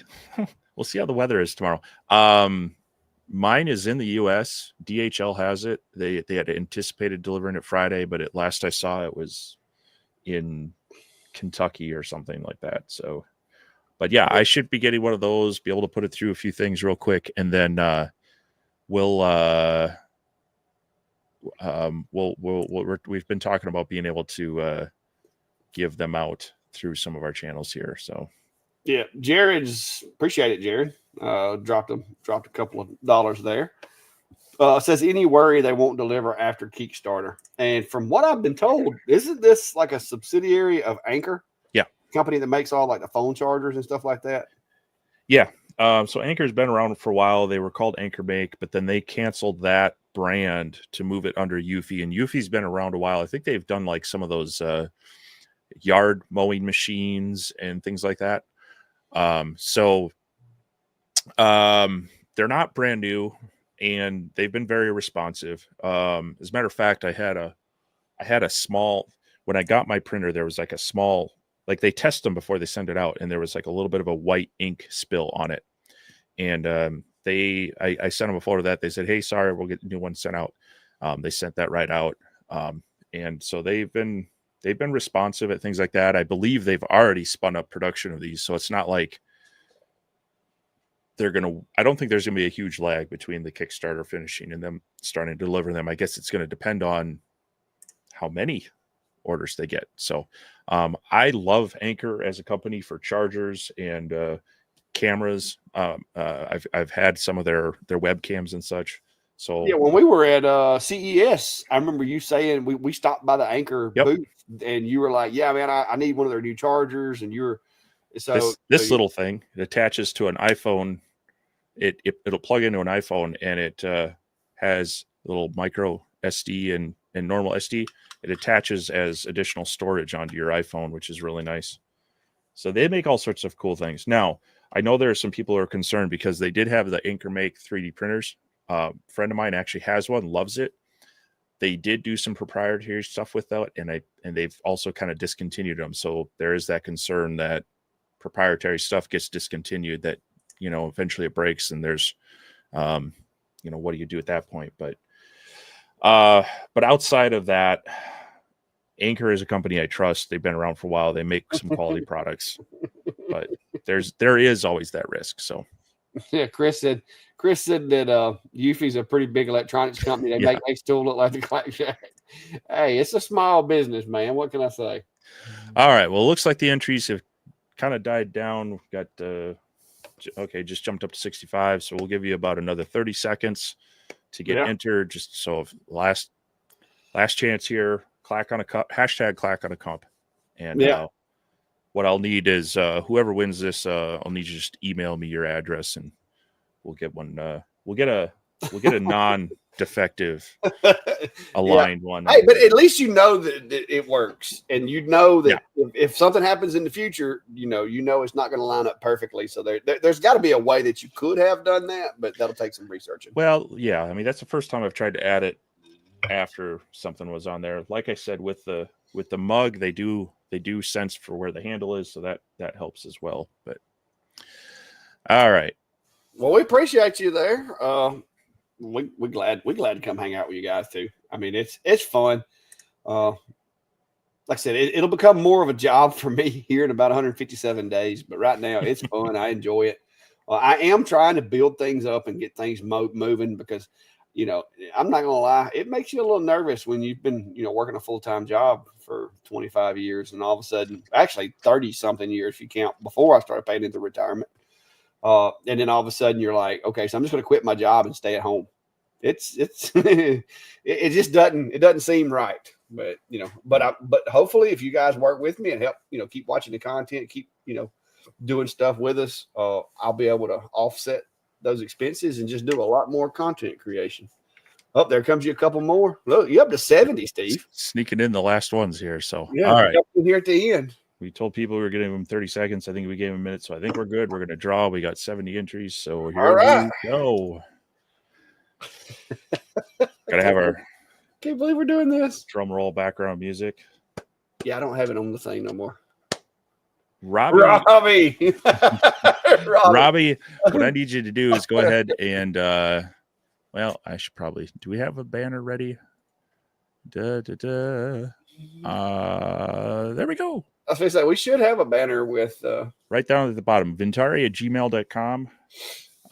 Go ahead and send me an email in there, put in your shipping address, and I will I'll get with you on getting you a proper clack in the cup.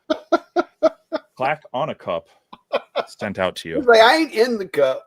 Well, that would take a whole different device. So yeah. Oh, mercy. Now, I mean, I guess if you 3D printed it and then dropped it in. Yeah, I could 3D print a clack and drop them in the cup. But yeah. Oh, it's fun stuff. Fun stuff. Where'd my comments go? Oh, there they are. But yeah, I appreciate the guys. And the ones of you that aren't members, just so that you understand where we're coming from on this. And I know I've seen a couple of you joined up tonight. What we're going to do is I'm going to call it the Robin Hood approach. Is some of the stuff that comes in here that I am capable and able to like keep the boxes and stick it back in the box and all that. Going to start shipping that out. We've already done, I think, was it 3 or 4 things I've already done that way that I've sent out to followers and members. But it's going to be for you guys that are dedicated, that are here, that are members, that kind of thing. So it's not a lot, but yeah, we do have a membership dues. Myself and Steve both have it. And so far, I think I've spent the majority of the money shipping stuff out to people that won, because that's what, I think it was a camera, a 20-watt module from Congro that fit like several different machines. What else was there? A couple of things.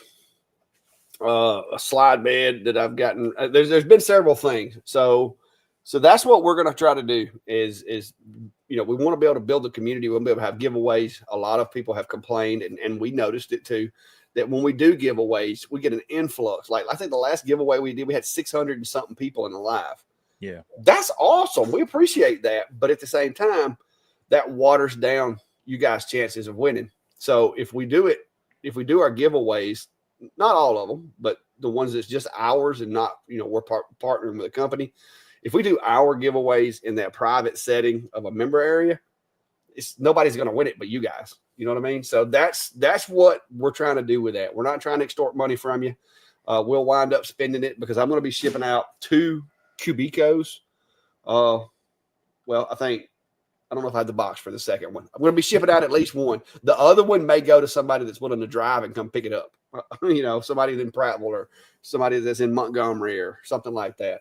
But also October 24th, I think it is. Don't hold me to that. But go to my Facebook page and check it out. I'm going to be partnering with May from May Made It, Cog Hill, several of the local.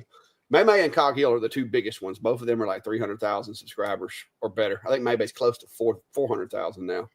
But I'm going to be partnering with them doing a meet and greet. And I got nominated to be in charge of the meet and greet because it's after 157 days. So we'll be having that here in Clanton, Alabama on October 24th. There's a event being created on my Facebook page. If you'll go check that out. And there'll be a lot more on it the closer we get. I'm trying to update who all is going to be coming. There's a lot of local content creators that will be there. Have told me they're going to be there, and I'm updating the graphics and adding everybody to it. So hopefully it'll work out. So what's funny is there's a conference in Nashville, October 27th through the 30th. That it's educational technology stuff that I've been talking with. I've gone to it in the past. It travels around the U.S. to different major cities and such. It's been a few years since I've gone to it, and I was talking with my boss about possibly going this fall. And I'm like, well, Nashville's only like what 3.5, 4 hours from you? Yeah, about 4 hours. Yeah. If nothing else, I can just come up there and meet you in Nashville if you got a room. Well, I was gonna say, I mean, I could come down early, hang out at the big meetup thing, and then drive back. Yeah, But, you could make the. We'll see. Rob's asking, after hearing talk about engraving glass, would it be better off using the 10-watt setting on the Rotary Lasermatic 30-watt? No, not in my opinion. The only thing you want to do, Rob, the two big things I'll give you is defocus. When you're doing glass, play around with the focus. Usually speaking, 2 to 3 millimeters defocusing is going to keep those really deep cracks from happening. It's going to basically, it's going to kind of like barely melt the surface of the glass rather than start like heating it up and causing it to chip out real bad. Glass is, like I said, not all glass is the same. Some of it's going to be easier to engrave. Some of it's going to be a little more stubborn. But a 10 or a 30 would be fine. You're just going to need to adjust your settings accordingly. With the 30, you would be able to do it a lot faster and have the exact same results because you're going to be moving faster. That whole, smaller dot size thing, when you're doing glass, you don't necessarily want that because smaller dot size is going to be a little more, it's kind of like hitting it with a pick rather than hitting it with a hammer. It's going to be a little more subject to make a puncture, in my opinion. That's not scientific at all, but I think the 30 would actually be better in that case because the bigger the dot, you're spreading that heat over a larger area. So that's an opinion. I have no fact to base it on, but anyway.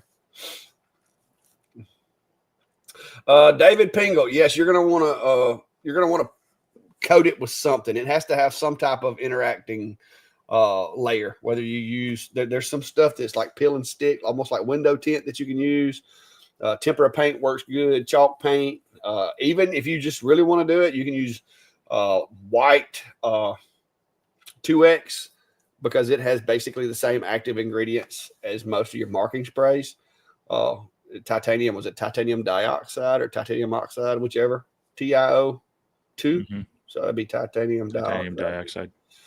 So yeah, but you have to have a layer of something to interact with clear objects.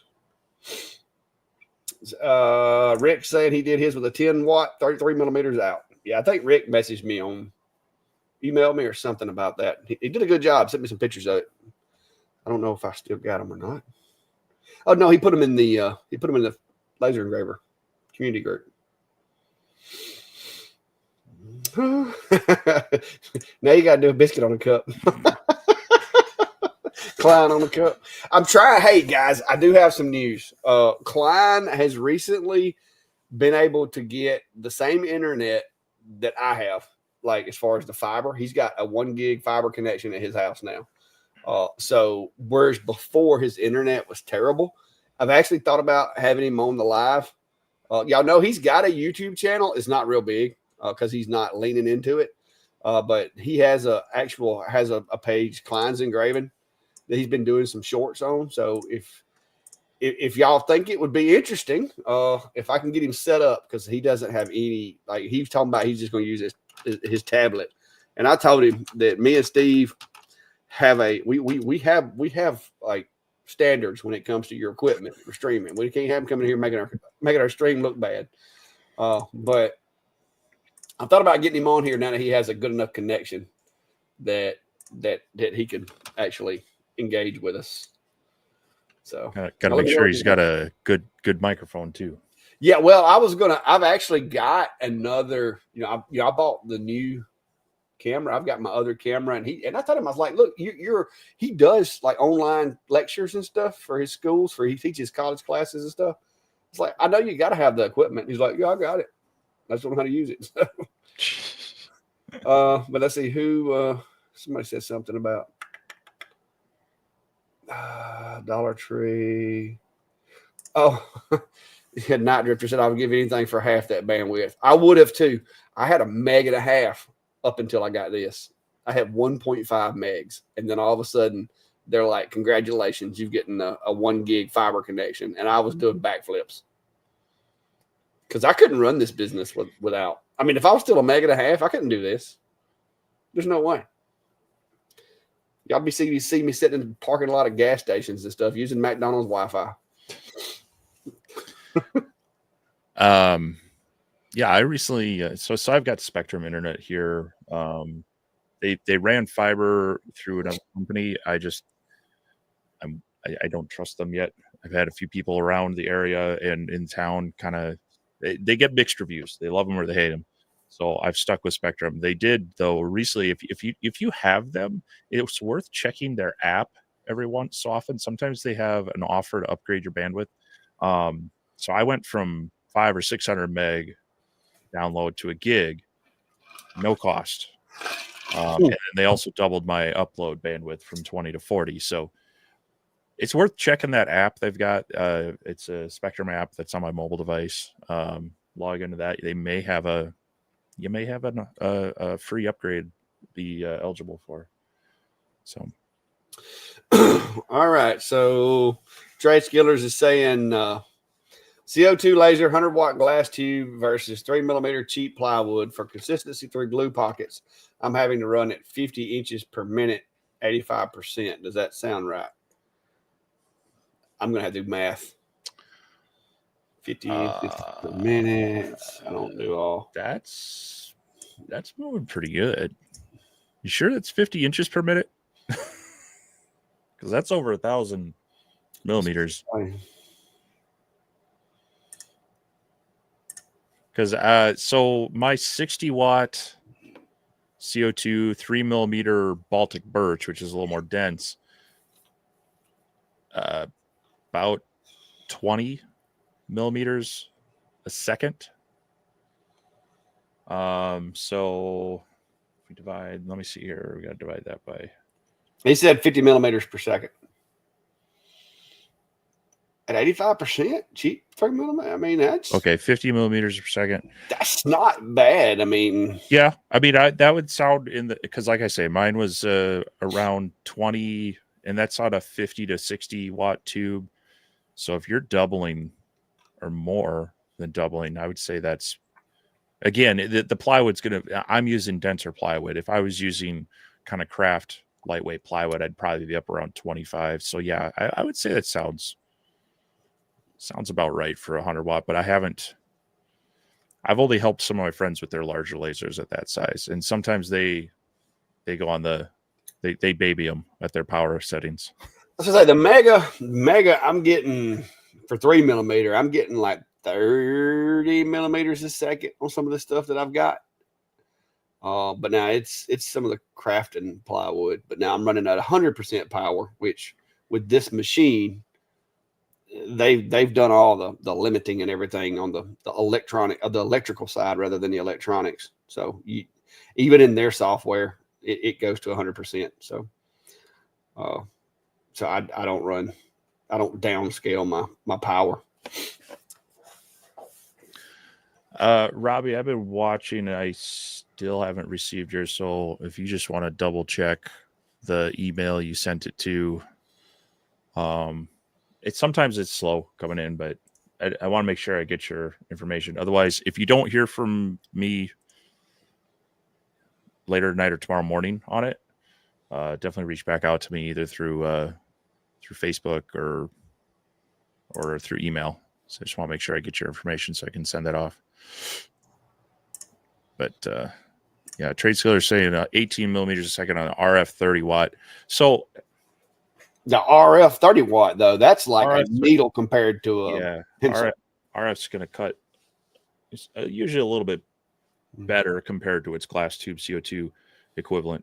And then I always remind people that it's not going to be like a linear, like if you double your power, you're not necessarily going to double your speed on any of these.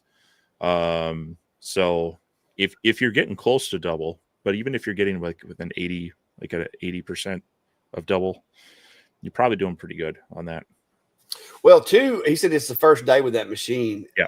The focus, you may want to make sure your focus is correct I know a lot of machines, will come with 2 or 3 different lenses for different focal lengths, and just double check that. But I mean, that doesn't sound like a bad speed as long as you're not, as long as it's not doing like a 1/16 of an inch curve or nothing. I mean, it sounds pretty decent. I do know that the RF, the Thunderbolt, that little thing, it's got such a fine point that you've got 30 watts of power in like this little tiny area as opposed to 30 watts of power in a bigger area.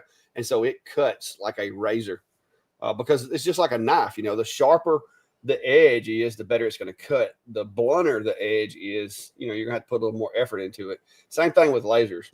The smaller that point of that energy is concentrated, you wind up with, basically, you got to look at it kind of like PSI, but like laser power per inch, because you got a small area, but it's technically got more power per square inch than if you had like a 300 watt laser with a big, beam. So yeah, that would.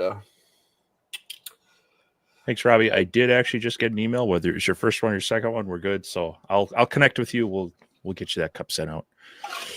And I'll go ahead and don't need that up there.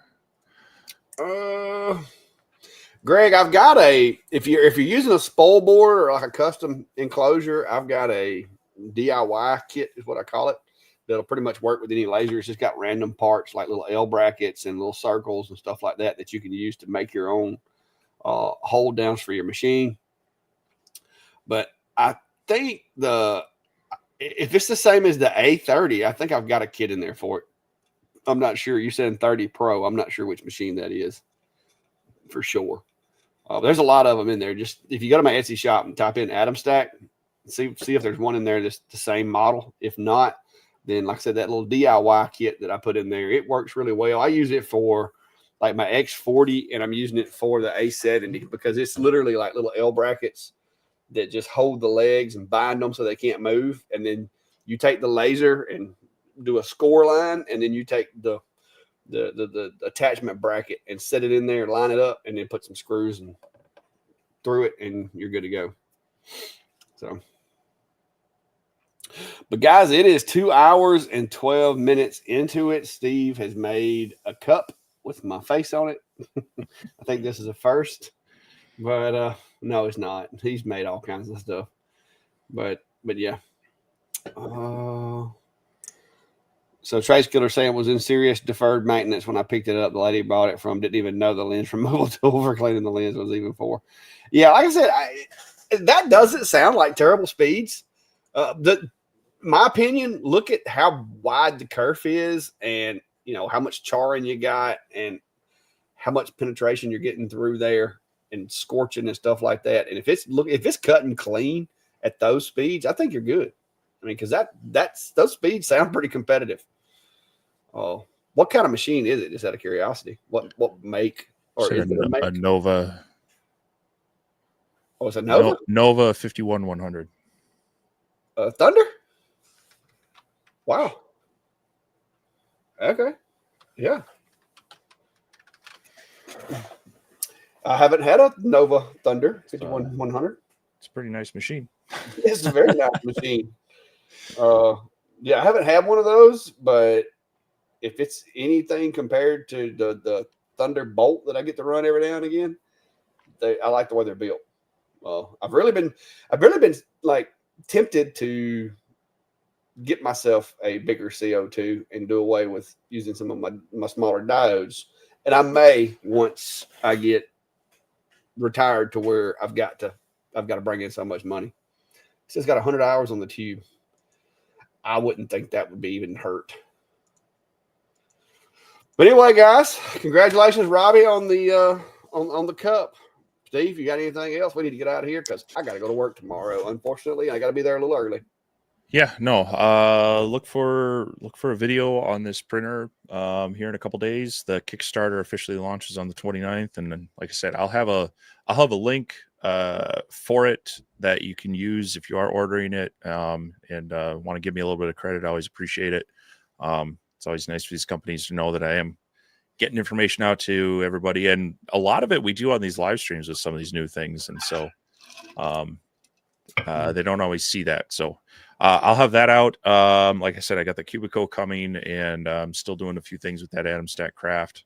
So a few machines in the mix, but yeah, we'll just see what comes of it. It's finally, I sent Clack a picture that it was yesterday. Like some flowers are starting to come up the yard. The grass is starting to green up. So we may have broken through winter, although they warn us that early May is really the last freeze out date for our area. So see, that is just so weird to me because we're like almost in the we're in the 90s here. It's like, yeah, well, that's weird. We'll go from threat of snow to thunderstorms, tornadoes, and high humidity heat pretty quick. So unfortunately, that spring is short for us. But yeah, no, more coming out of the shop this week. Hope I won't be traveling half the week, so I'll have more time to get stuff done. Otherwise, we'll be back here next Sunday. Cool. Thanks for coming, guys. We'll see y'all.